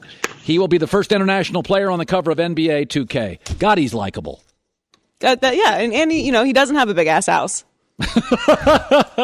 He felt terrible saying that. You can tell. That's great, though. It's nice to hear guys taking care of their money and their family and sticking with their roots. Listen, I say this all the time. People are like, Colin, how can you question Baker Mayfield? Do you see the Jameis Winston's story last couple of weeks? If you're immature at 20 as a quarterback, you're going to be immature at 26 as a quarterback and immature at 36 as a quarterback. The reason I question Baker Mayfield, the reason I question Johnny Manziel, the reason I question the crab leg story, maturity's really, for a lot of kids, it's a real struggle from 20 to 24 years old. And when you're a quarterback or you're an NBA star, you're a point guard, those organizations need you to be a grown-up in your first contract, not your third. They're building, I mean, when you listen to Giannis, it's like, oh, God, where do I sign this kid? I'm going to bed early, take care of my parents, don't hang out. It's like, okay, that I'll take. The problem in professional sports, and this happens a lot, is a guy grows up, but he's 32 and he's already had 2 knee surgeries and he's not the same player. I think John Wall a little bit. John Wall's now kind of figured it out. He's like, okay, I'm 6 years in the league, and now he's already had a couple knee surgeries. He's not quite the same player. So that's why these quarterbacks, you got to come into this league ready to play. You got to be ready to own the franchise. Andrew Luck, ready to go, grown up. Russell Wilson, ready to go, CEO. Jared Goff, I live in Los Angeles. I've never seen Jared Goff. I've never seen him on the news. Jared Goff came into this league, L.A. Rams. You don't see him anywhere in Los Angeles. He is the quarterback of the Rams. I've never seen him in town. I've never seen him on TMZ, and there are 100 TMZ cameras all over L.A. He's nowhere. Russell Wilson, grown up. Andrew Luck, grown up. That's why I question the Bakers and the Johnnies, Manziels, and when you listen to Giannis, you're like, oh, that guy's ready to go. Okay, that's a guy that's ready to run a franchise. He's grown up quickly, the right DNA. He's got the right attitude. Because, by the way, you grow up at 30, you do realize you're out of your prime. As a football player, you've taken so many hits at 30. Brady's an exception. You're out of your prime. It's over. You're 9 years in. You're out of your prime. All right, we're packed today. LeBron is a Laker. It is fantastic. You watch that picture behind me. You see it on the wall. LeBron James as a Laker, and you look at that picture, and it is pretty amazing that if he was in a Sixers jersey today or a Rockets jersey, it would feel like a huge NBA story. But, Joy, when I look at that Laker jersey, it feels like an international story. It absolutely is. But the Lakers are a huge international brand. You'll see that with Kobe. That's why I think it's so important that Kobe and LeBron. Kobe led China in jersey sales, shoe sales. He is the spokesman for Turkish Airlines. Kobe is international. Magic is international. Kobe is Globy. He is Globy. I love that. Kobe is Globy. This is The Herd. Hour number 3. We are live. Wherever you may be and however you may be listening, iHeartRadio, Fox Sports Radio, and FS1. Joy Taylor again joining me. Now a full-time member of The Herd, and we both love the NBA. So it's very exciting, the news. Very exciting. You've lived through this before. You were in Miami when LeBron came. Changes the city. Just saying, if you want LeBron to come to your city, you may want to hire me first. Just saying. No kidding. Sacramento's line 4. So it's great to have you in. Rick Bucher, one of my favorite all-time guests, going to be in studio joining us here in about 10 minutes. Now, as for LeBron being a Laker, this is the next chapter in his career. There's the show-off stage. I'm really good. Watch me dominate competition. Then that gets old, and you need to validate your greatness by the second stage, which is you got to win some Grammys, you got to win an Oscar, you do a movie where you don't talk and you deal with a bear, Leonardo DiCaprio, so you can win a ring or an award or a trophy, or an NBA title or a Super Bowl. That's the second stage of being a legend. And then there's the third stage, the mogul stage. Michael Jordan didn't go to Washington because it was the best place to win titles. He was going to bed on a pile of cash and 6 rings. There are 3 stages to being a legend. Let me show you how great I am. Let me win some rings and some awards to validate my greatness. And then number 3 is the mogul stage, and LeBron is in it. And a lot of those moguls end up in Los Angeles, in tech, in movies, in entertainment, in sports. LeBron made the right move, and it's one we predicted a year ago. It always felt right. It's the mogul stage. By the way, Lee Jenkins broke the last story Didn't break this one, but I thought he had the best insight of every writer, broadcaster, talking head in America. In the 2 weeks following the finals, James held 3 meetings at home with his closest friends and advisors, in which they attempted to peg free agent destinations, where he would be able to satisfy his family and eventually vault past his nemesis, Golden State. There was the Rockets, the Sixers, the Lakers, and the Cavs. James instructed his agent, Rich Paul, to research those organizations. He was going on vacation. Then he came back. He met with Paul extensively Saturday. He planned communication with the Cavs, with the Sixers, and the Lakers. It was down to 3. On Sunday afternoon, James and his wife went back to Van Nuys Airport. They were flying east again, this time to Europe for a couples trip. His advisors didn't know if he'd pick a team before he left for Europe, or after he landed, or even after he returned. His friends and advisors prepared an old-fashioned press release under the letterhead of Paul's agency, Clutch Sports. But they weren't sure if or when they'd distribute it. James then phoned Rich Paul as he was boarding the plane. Call the Lakers. This story points out that LeBron James made the decision on the 18-minute drive, and I've made it, from Brentwood, California, right around the corner from here, to Van Nuys Airport. His closest friends didn't know, but he was in the car with his wife. That is an 18-minute drive. Put it in your GPS. I've done it before. There he made the decision. Why didn't he give Cleveland a heads up? Why didn't he tell Pat Riley? You don't know. That's why the world's biggest sports star, certainly ours, if not the world's, can keep it a secret. Because even his friends didn't know. His wife was the first to officially know. And again, I'll go back to something I've said for years. There are very few legends, and there are 3 stages: the show-off, the validate, and the mogul stage. LeBron is officially a mogul. And most of them, a lot of them, from tech to sports to entertainment, end up here. Let me shift to this. LeBron and Magic actually have a lot in common. We always compare LeBron to Michael Jordan, mostly because we never thought Michael Jordan would be threatened as the GOAT. But they really have different games, different DNA, different lifestyles. One's more selfish, more about scoring, more about him. One's more about giving, more communal, creating schools in Akron. LeBron and Magic have a lot in common. First of all, like all icons, one name is enough. Pele, Madonna, Sting, LeBron, Magic. Secondly, they have unique physical gifts. They're essentially 6'9.5" point guards. They don't make a lot of those. Both were the face of their league in the prime. Both took the league to a place it had never been before. But you tend to think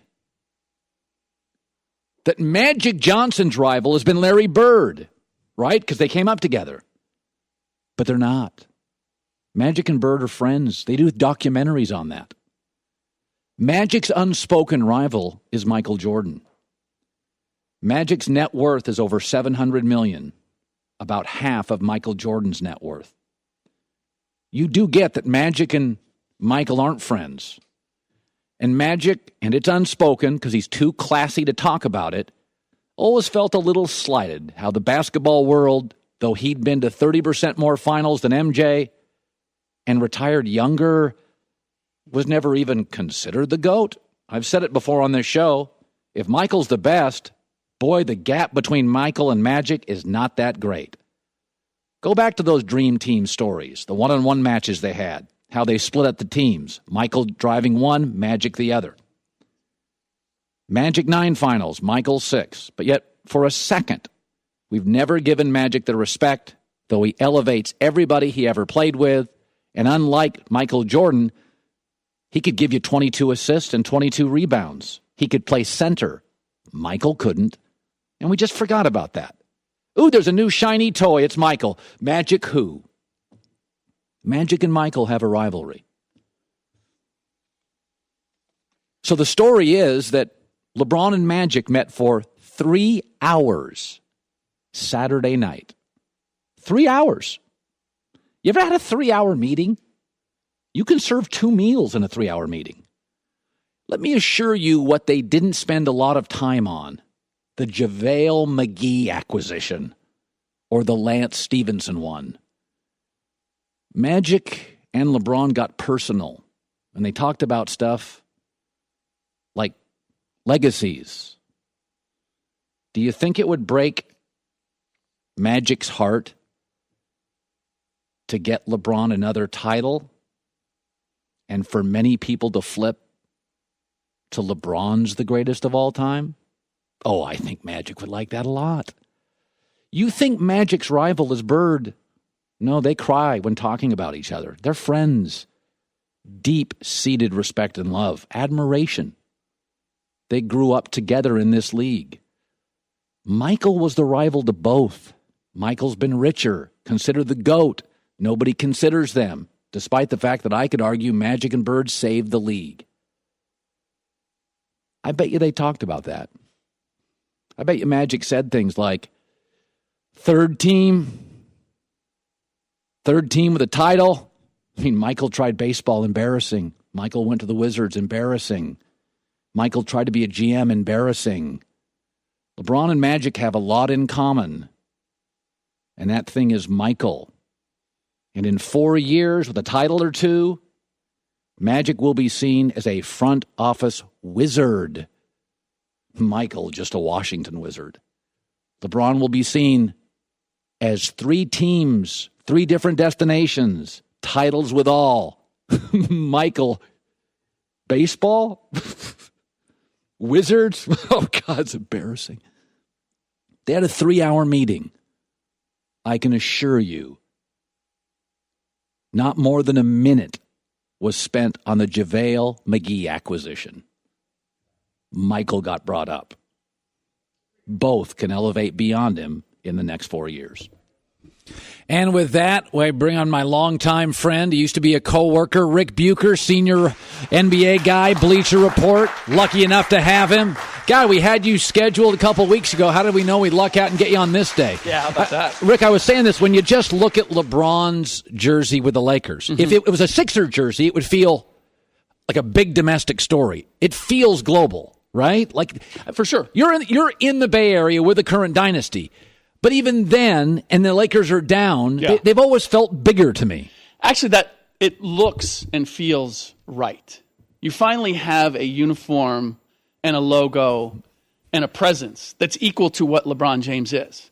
My problem is this is about as good as it's going to get. Enjoy it now, because once we start throwing the ball up, that's going to fade. And by the way, can we have a moment of silence for Luke Walton right now? Because he just inherited the most thankless job in America. And if you look at the way this roster is composed, no offense to Rob Pelinka and Magic Johnson, but this is not a team that is built for Magic Johnson to succeed with, not as of right now. So this year is going to be a tough year. Why? You don't think, first of all, let's get to the Kawhi thing. As much as Popovich says, well, I'm not dealing him west. Right. If you give him Julius Randle and Brandon Ingram and draft picks and Josh Hart, that's better than what Philadelphia can give you. I'm not so sure about that. It depends on what Philadelphia is going to be willing to give up. But they've got some very valuable picks. Dario Saric.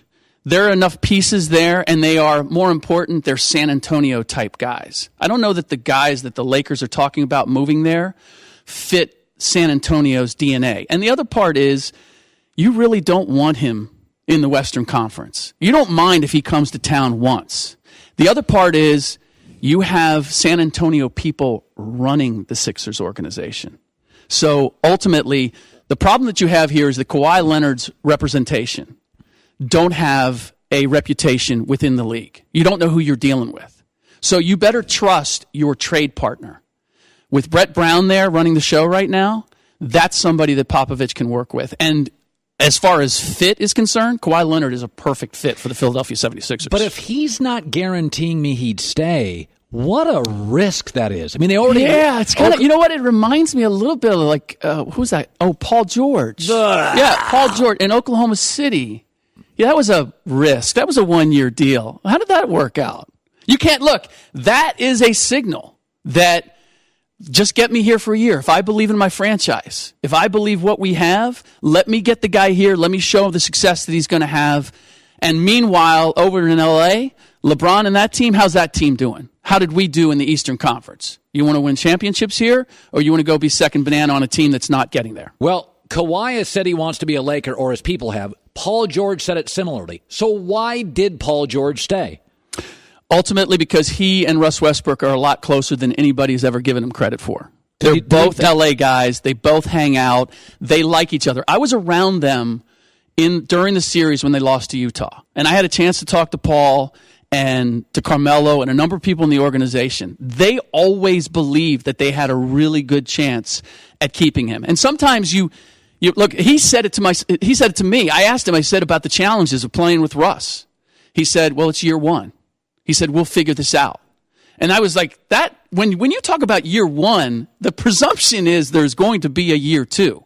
So ultimately, I thought there was a much better chance than people were giving it credit for. But ultimately, it comes down to you get the opportunity. Look at it this way. Kevin Durant was there with Russ Westbrook.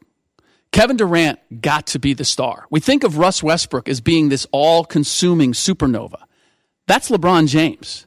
If you go play for LeBron James, you are decidedly the second banana, and everything is second banana. Russ Westbrook has demonstrated, you come and play with me, yeah, you have to learn to play with me, but as far as everything else is concerned, you're going to get the opportunity to be a star. Yeah, I watched that Utah series. Westbrook. Here's my argument. Let's say it's not money, because I'm a cynic. I look at $290 million potentially in OKC. I could eat at Applebee's, and I don't need the Shishi Beverly Hills restaurants. Right. I'll eat at Applebee's if you give me $290 over 7. Okay, for a B+, A- guy, that's what LeBron should make. It's what Paul George is making. But let me go back to this: Is it possible? TheBigLead.com, our friend Jason McIntyre, I don't know if you know him, I know him. He said the day the Kawhi LA story came out, for the next 2 weeks, we heard more and more about Paul George in Oklahoma City. Right. Is it possible that Paul looked at the Kawhi story and thought, well, I'm not going to be LeBron, right? And Kawhi is potentially going to get even more love, right? And hell, Lonzo and LeVar are going to get more attention. I could be the fourth guy here. Is it possible, not that he was scared, but Paul George, like any man, wants to feel important as a dad, as a father, and Paul was like, this thing's we got too many people above me. Well, first of all, they were making a real push for Kawhi Leonard.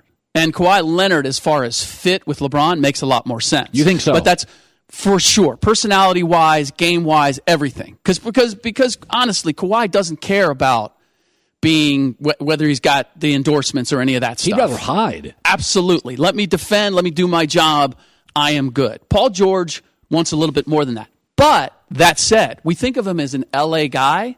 This is a guy who loves to fish. There's as much country as there can be in an LA guy in Paul George. Palmdale. As anything else. So the idea that he would be comfortable in Oklahoma City is not as much of a stretch as people think it is. So let me get back to this thing. You just sort of glossed over it, Bucher. Yeah, they won't be any good next year. Okay. First of all, I'm going to throw some scenarios out. Okay. And I think Joy's going to back me up. You're going to have to go hypothetical here because reality is different. Okay. Golden State and Houston have veteran rosters and nothing to prove in the regular season. And Chris Paul got hurt. Steph got hurt. To me, they can win on the road in the playoffs. Houston and Golden State are pulling back in the regular season. They have nothing to. Harden's got his MVP. Chris Paul got hurt. That's fair. So they're not going to be 65-win teams. San Antonio's got a Kawhi mess on their hands. Mm-hmm. They're arguably the third best team, and that thing's going to be semi-dysfunctional. You start looking around the West, I get LeBron improving young players. I don't know. It seems like to me it's a 55-win team. The problem is that the pieces that they have don't fit around LeBron. What do you mean? You need shooters. You need flat-out defenders. You need guys. Why has he always played better with veterans than he did young guys? We saw that. We saw the litmus test this year. True. Right? Because it's the LeBron system. You're not running a system. You're playing off of LeBron James. If you're a veteran and you're a complimentary veteran, you know how to read and react off of him. Oh, I'm Kyle Korver. I just need to go to this. Oh, I need to go to this spot. Okay, but when I do, if I get the ball, I'm just shooting. I don't have to do anything special. Lance Stevenson can't operate without the ball in his hands. It was Victor Oladipo going, okay, now we're going to let Lance go for a little while. JaVale McGee, you need guys with a high basketball IQ who can defend and can play off of LeBron. You don't have that. Kyle Kuzma's used to having the ball in his hands. Even Lonzo Ball is used to having the ball in his hands. You think LeBron James is playing off of those guys? Not a chance. So now it's LeBron with the ball. Lonzo, where are you going? Well, let's segue into that. The story, I'm a believer that stories leak for a reason, okay? Somebody wants them out. So the Lonzo injury magically last 72 hours gets leaked. I believe it's leaked by the Lonzo LeVar group because they didn't want him moved. They don't want him moved, and they know that LeBron has led his team in assists 14 straight years. What's going to happen with Lonzo, Rick? Yeah, it's a great question, but it's going to depend on the relationship between Lonzo and LeBron, and where's LeVar? Is LeVar going to step into this? Is he going to continue to maintain this high profile, LeBron's here because my son can make him better? That's not going to go very far. But here's the other part. You're right. Now that we have the knee injury, it's going to be a while before they're able to resolve that. If Lonzo Ball's not on this team at the end of the year, I would not be shocked. I feel the same way. Because I do think the league is largely about wings that can shoot and wings that can defend guys who can shoot. Right. And I do think the Lakers, KCP can defend and shoot. I actually think Brandon Ingram can shoot. I think he'll get better defensively. I think LeBron can do that. I think Kawhi could do that. That's why he fits with LeBron. Lance Stevenson's goofy, so I won't go there. And I don't like Boogie Cousins' move. That would freak me out. I like the young core of guys. I think they're good peeps. I think Boogie's just an enigmatic guy. It's who he is. But by the way, you're putting so much trust in LeBron James and his ability to gather this circus. Yes. He couldn't keep J.R. Smith on the right page. Now you want him to keep JaVale McGee, Lance Stevenson, a young Kyle Kuzma, Lonzo Ball. He's supposed to keep all these guys on the same page. And by the way, I want you to defend really hard. I'm not going to do it, but I need you guys to do it. Good luck with that. Okay, so let me ask you. How many games Lakers win next year? Let's say Kawhi's not, at least to the trading deadline, Kawhi's not a Laker. Only because I have tremendous amount of respect for what LeBron James is capable of doing. I'm going to say 46 games. That's it. That's it. They won 35. Giving him an 11-game push because of LeBron is, that's a lot. That's a lot. Joy, weigh in on that. 46? Lonzo was out a bunch last year, and I think that what LeBron does best is elevate everyone around him. I think the Lakers, they're going to have, if they don't get Kawhi, so as they're presently assembled right now, as you mentioned, I do think that they're going to be better than that. Okay, by the way, does the Kawhi thing happen, regardless of where he goes? When does it happen? I do not. If it happens to Philly sooner rather than later. I don't see the Warriors. I don't see the Spurs doing the Lakers any favors by trying to get this done early. They will push it. This also all roads lead back to LeBron. The whole Kyrie Irving thing and Cleveland jumping into that deal to say, we got an unhappy guy, we got to move him right away. Yeah. The Spurs took note of that. Everybody in the league took note of that, at how bad Cleveland looked as a result. So they're looking at this saying, we need to get a player back. We're not just going to get young talent and picks. We need to get somebody who can play for us right now. And the Lakers don't have that on their roster. I'm sorry. I know I've disappointed you. No, 46 wins last year. Was only 3 games back of the number 3 seed in the West. It was a mixed bag. Look, from 8th to 3rd, the seeds in the West. Look, I'm not saying the seed, but then again, we saw what young guys do with LeBron in the postseason. Okay, just tape this. Is this being taped right now? Do we have the reel? Is this being taped on a reel? Because I'm going 51 wins. Wow. A little hyperbolic today. Right. Great seeing you, buddy. Great to have you around. What's Charles Barkley say about that whole LeBron deal? Next. Pro customers at Lowe's save 5% on every purchase every day when you use your Lowe's business credit account. U.S. only, subject to credit approval. Great to have you in. Joy Taylor joining me. We've had a great show today. The Greek Freak, Rick Bucher, Rob Parker, Chris Broussard. I'm going to bring back a couple of minutes of Chris. We got into a good argument earlier about how good the Lakers are going to be. Charles Barkley, he's always interesting, had this to say about the Lakers now they have LeBron. Looking at the Laker team just right now, where do they fit in the West? I'm looking at 5, 6, 7. You look at it on paper, OKC, I think they're going to be better because they don't have to answer all the questions about are he going to stay or go. You know, Portland's going to be pretty good. Minnesota, to me, is a sleeper. But the Lakers going to have to play those guys a lot more. So LeBron, that thing he did in the Eastern Conference where he can just will his team to win, 3 or 4 games, that ain't going to work in the West. But I also think there's things to consider. Golden State and Houston are not going to log big minutes for their veterans. They believe they're the best two teams. Those are going to be 53, 54-win teams. We saw last year fatigue with the Warriors. They got blown out by 40, 30, 20 multiple times in the regular season. Now they've got another title, more egos, more money. I think they're going to get harder to coach and harder to manage. I think that's why Steve Kerr got a big raise. Steve Kerr knows he needs, and I'm a big believer in this, Steve Kerr signed a massive contract. Steve Kerr and Steve Kerr's agent knew this is going to become a harder team to coach. Golden State, now once players have multiple rings and piles of money, they don't listen as much. And there were stories once the season ended, even after they won a title, that Golden State, there was a little fatigue and more issues than people realized. David West tweeted that, who's on that team. I think Golden State rests more players. Last year, Steve Kerr let his players coach a game. I think Houston realizes James Harden's got his MVP. We're a good team. We're not as deep without Trevor Ariza. Chris Paul got hurt again. They're going to pull back playing their big minutes for their stars. I think San Antonio's got a Kawhi mess on their hands. Do I think New Orleans is a title contender? No. Do I think Portland is? No. Do I think Utah is? No. But I think L.A. is going to be a lot like Utah. They'll have something to prove. They'll want home court. They'll play hard, and I think they've got, like Utah, young, improving players. Here's what Vegas sees. Right? Remember, now Vegas has Golden State best team in the league, I agree. Boston number 2, I agree. LA 3, that's where I have the Lakers. I think the Lakers are about a 50-win team. That's right. I think they land in that 50 wins, and I don't think Houston is going to play Chris Paul. Is probably going to play 50 regular season games.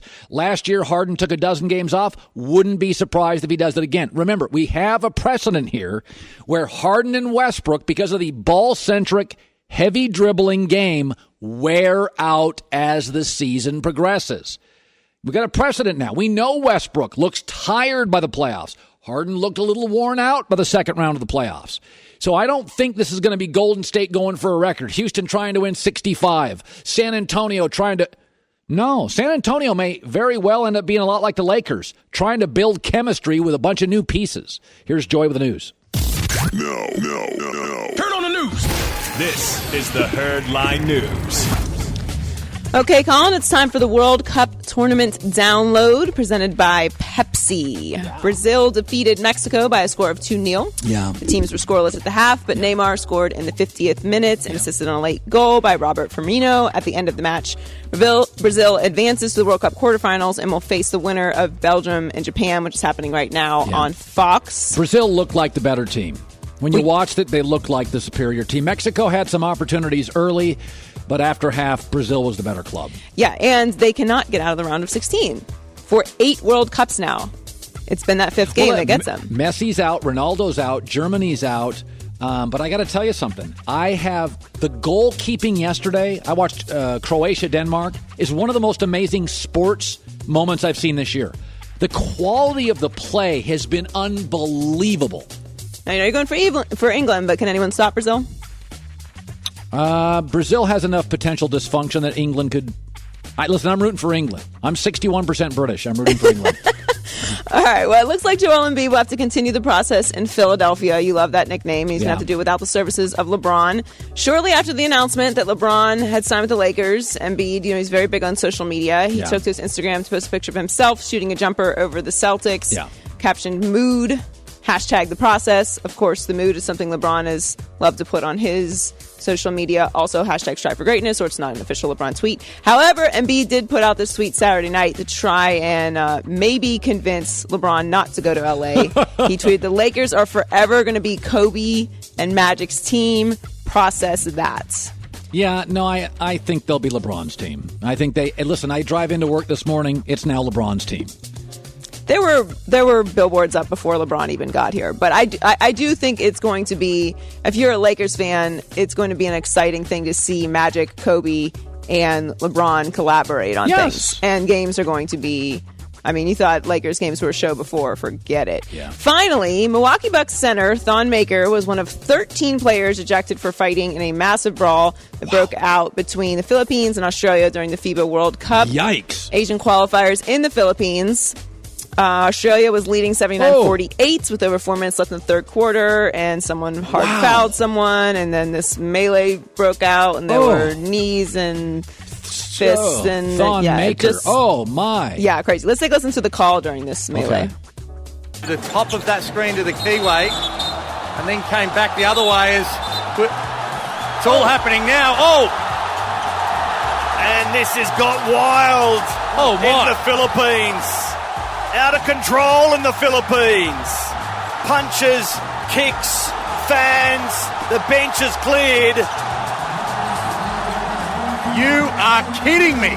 Wow. This is out of control. Brutal. I've never seen anything like that. I mean, that is brutal. That is insane. It's worse than mouse to pals, right? That is, oh God, yes. That is, were fans involved?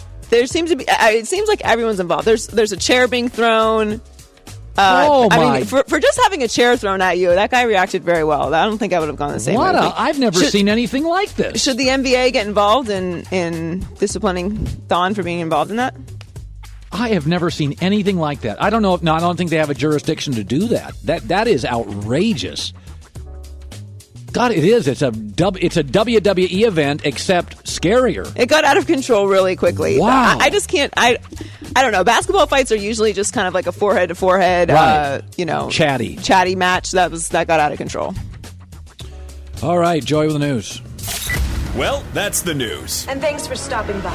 The Herd Lie News. So Chris Broussard comes on he does this, by the way, and I think Chris Broussard likes getting me worked up. But if you missed it this morning, I'm going to take a break here. Chris Broussard and I got into a very good argument in regards to Westbrook and Paul George. And I was surprised by it. I admit I totally didn't get it. I didn't expect it. And Chris Broussard and I got after it this morning. That's in a second. This in L.A. is the Herd. Neymar cutting inside. Cutting it back. Willian, a touch. His shot rolled through traffic and stabbed in by Neymar. Brazil finally the breakthrough. Just look how the defense converges on him. How about this first touch? See you later. Acceleration from Willian, and he is onside, and that is an absolutely beautiful goal. Just keeps his run going. Curves his run. Stay alive in the play. What a terrific goal.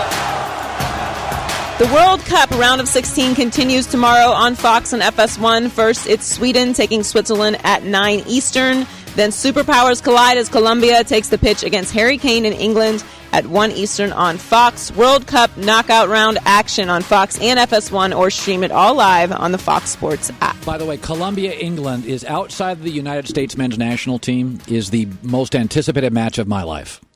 Harry Kane leads all the scorers in the World Cup with 5 goals. England's never lost to Colombia. England has always had, there's this pall that's always weighted down England, like they underachieve in these big spots. This is the biggest match for England that I can remember in years. They've got a young star that people like, Harry Kane. They've got actually a young club. That's going to be unbelievable. So, Chris Broussard, we have a great best for last. Don't go anywhere. We have a great best for last, just to show you how big of a deal LeBron to the Lakers is. Don't go anywhere. But I got to play a couple minutes. Chris Broussard was on earlier today, and he just loved this whole Paul George going back with Westbrook so he could just taunt me. And I asked him, okay, big deal. Paul George went to OKC. Who's better next year, OKC or the Lakers? Better this year? That's a great question. I will go with LeBron and the Lakers. No, really? Well, it's not a guarantee. Oh, it's not. No, it's not. LeBron, this Laker Westbrook team, and Paul George, their starting five of Westbrook, Paul George, Carmelo Anthony, Robertson, and Steven Adams was one of the best starting fives in the league statistically. How many balls they playing with? Because you only have to play with one with LeBron. Just saying, that five was one of the best starting fives in the league. Now, the Lakers, I'm saying they'll be better. The Lakers, what I would like to see, if they win 53 games and have home court advantage in the first round, if this is the team they go to battle with, and maybe Julius Randle, then that would be impressive. And LeBron actually may have a better chance of winning an MVP award this upcoming season than he has in the past. Let's talk about LeBron and joining the Lakers. So according to the story, they met for 3 hours. Okay, Chris, have you ever been in a 3-hour meeting? That is a long meeting. That has several water breaks, a meal served. You can leave to take phone calls. 3 hours is a long meeting. Well, I'm sure it was just a comfortable conversation. For 3 hours? Yeah. I mean, like you said, maybe there was food, perhaps. With Magic Johnson, you could easily sit there and just talk with him. So what do you think? And LeBron's a gregarious personality himself. Like, I'm sure I bet you that 3 hours went by like that. I'm guaranteeing you that. From the Lee Jenkins story, it looks like LeBron didn't make his mind up until he drove from Brentwood to Van Nuys with his wife. Then he called his friends. They didn't know. The Rich Pauls, the Maverick Carters. The story now is they didn't know. I was told that LeBron was leaning that way. Leaning L.A., but he hadn't made his decision up until, recently, like this weekend. So it wasn't a done deal like some people think. Clearly, he wanted to go, his family situation. I'm sure they talked about it at length on their vacation before he came back to L.A. But what I was told from people close to LeBron, he did not make a decision. He was leaning L.A., but wasn't sure. I'm going to throw this at you. You know, I am very cynical when it comes to stories that break. My theory is there's a reason why stories break. Report, Lonzo Ball has a torn left meniscus. Diagnosed at the end of the season. How interesting that it's now breaking and was leaked over the last couple of days. That is interesting, and I have a theory on that is LeVar Ball leaked it to scare off other teams because LeVar Ball knows now. Oh, LeBron has led his last 14 years in assists. They don't need Lonzo. And I think this is leaked to scare off other teams that say, nope, I got enough questions about Lonzo. I got his dad question. Now I got his health question. That story broke. It was leaked to scare off a trade. I don't know if that's a fact, but that makes a lot of sense. You're absolutely right. And look, if LeBron, the thought of LeBron going to Philly with Ben Simmons, I was like, look, I want Ben with the ball. Let's see if LeBron can play off the ball. LeBron in L.A., I want LeBron with the ball. So do I. As I. much as I like Lonzo, I want LeBron with the ball. Like, you're right. They don't need Lonzo now. They don't. They don't need him. They would, if they can get a good trade, I believe from talking to various people that they would move him. They would move him, but who knows if they can get a good trade. So I think they get Kawhi Leonard, the Lakers. You do not. What, you talking about this year or inevitably? Well, at the trading deadline, Chris, who's renting him for 3 months? I think it's sooner than later. I think the fact that Paul George, OKC took a risk and it worked. It paid off. That shows you that how much can change in a year. Colin, all we were hearing for 2 years was how much Paul George wanted to be a Laker. Magic Johnson himself was on, Jimmy Kimmel and got tampering charges. And, everything was pointing to him being a Laker, and it didn't happen. So if I'm an Eastern Conference team, now I'm not giving up the farm for Kawhi because I'm not sure. But I would give up some valuable assets to get Kawhi Leonard so would I'm the Philadelphia 76ers. And I don't think the Spurs – they didn't want to send Kawhi here when they didn't know they'd get LeBron. Now that they have LeBron, do you think they want to send Kawhi Leonard to their rival, the Lakers? I'll go back to this. I think this is a psychological thing, Joy. When you get divorced, business life relationships, you can't be paralyzed by the other party and what they're doing. you got to take care of yourself. If I'm San Antonio, I'm not worried about Kawhi going to the Lakers. What I'm worried about is I get assets. If the Lakers can give me more assets, I'll go with that.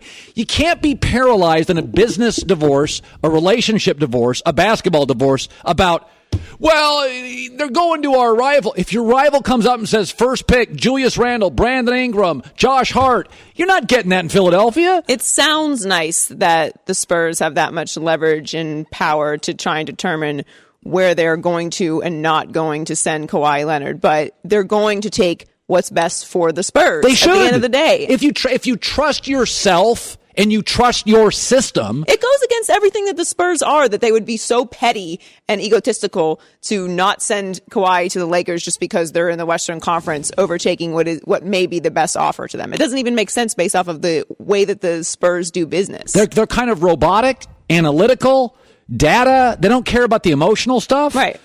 All right, here we go. Best for last. After almost 3 hours, Colin apparently hasn't gotten to the point yet.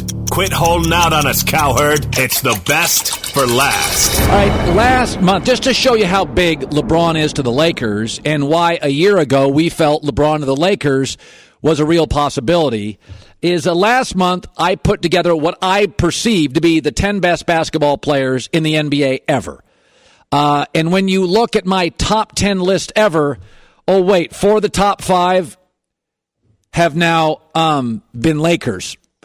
6 of the top 8 scoring leaders in NBA history played for the Lakers. 38% of MVPs in this league have been Lakers. 43% of the NBA Finals involved the Lakers. They are easily the most storied franchise ever. So there's my top 10 ever. I didn't know LeBron was going to be a Laker. Look at the all-time NBA career scoring leaders. Again, only Michael and Dirk are non-Lakers in the top 8. And let's go to this. Just everybody loves their franchise, right? And in the NBA, virtually with most franchises, Shaq would be your greatest player ever. If here are the best players that have ever even briefly worn a Laker uniform. Think about this. The starting 5 in the all-time Laker team would be Magic at point, Kobe 2 guard, LeBron, Elgin Baylor, Kareem. Jerry West would be a sub. He was the logo. By the way, Shaq would be off the bench. James Worthy, Wilt Chamberlain. Hey, Wilt, you're not starting tonight. Excuse me? I scored 100 points in a game. Hey, Wilt, you're not starting tonight. Hey, Shaq, you're not even the first off the bench. Wilt is. Excuse me, I'm Shaquille O'Neal. No. You're not starting. Okay, I'll be the first. No. Wilt will be the first center. Shaq would get about 9 minutes a night. George Mikan was the first center in the NBA of note. He wouldn't get in. He's a DNP. I mean, let's be serious here. You're talking about a franchise. It's almost like the Yankees. When you go to the Yankees all-time outfield, Mickey Mantle, Babe Ruth. I mean, you get to a point where there are franchises, the Yankees and the Lakers, where it just makes too much sense. I mean, this is where you go. And I also think, and I've said this a couple times today, I tend to believe there are very few legends in the world. If I said to you, right now, Zuckerberg, you think, oh, Facebook guy. And if I said, Trump, Pele, Madonna, Bono, LeBron, Magic are both in that. The reality is when you get to be a legend, there are stages. And for legends, and LeBron was on the cover of SI at 16, his first stage was, I want to show everybody how good I am. And for about 7 years, he did. We were like, this kid's unbelievable. He could be the next Michael. And then everybody goes, yeah, but Michael won a bunch of rings. Where are your rings? And that's the second stage of legends, which is, okay, I got to win an Oscar. I got to win a Grammy. I got to win an Emmy. I got to win a title. Okay, LeBron did that. Went to Miami, came back. Then you get into the third stage for Jay-Z, Elon Musk. It's mogul stage, which is where lifestyle matters and business matters. Michael didn't go to the Wizards. Michael Jordan didn't go to the Wizards to win a title. He wanted to own the team. Okay, Karl Malone is not an all-time legend, but, and that's why there's very few legends. Karl Malone, at the end, he was still in the second stage, which is I got to win a title. He never moved to the mogul stage, although he's well-to-do. So I think LeBron looks at the Lakers and you're like, all right, showed you how great I was, validated my titles. Now basketball is like 65% of it. And about 35% is, I like living in Brentwood. I like having my private airport around the corner. I like the restaurants here. I got homes here. I can look at the Pacific Ocean here. It's a winter league. Makes a lot of sense to me. We guessed it. We got it right. All right, we're back tomorrow. Joey Taylor, everybody here, nice job. Enjoy the World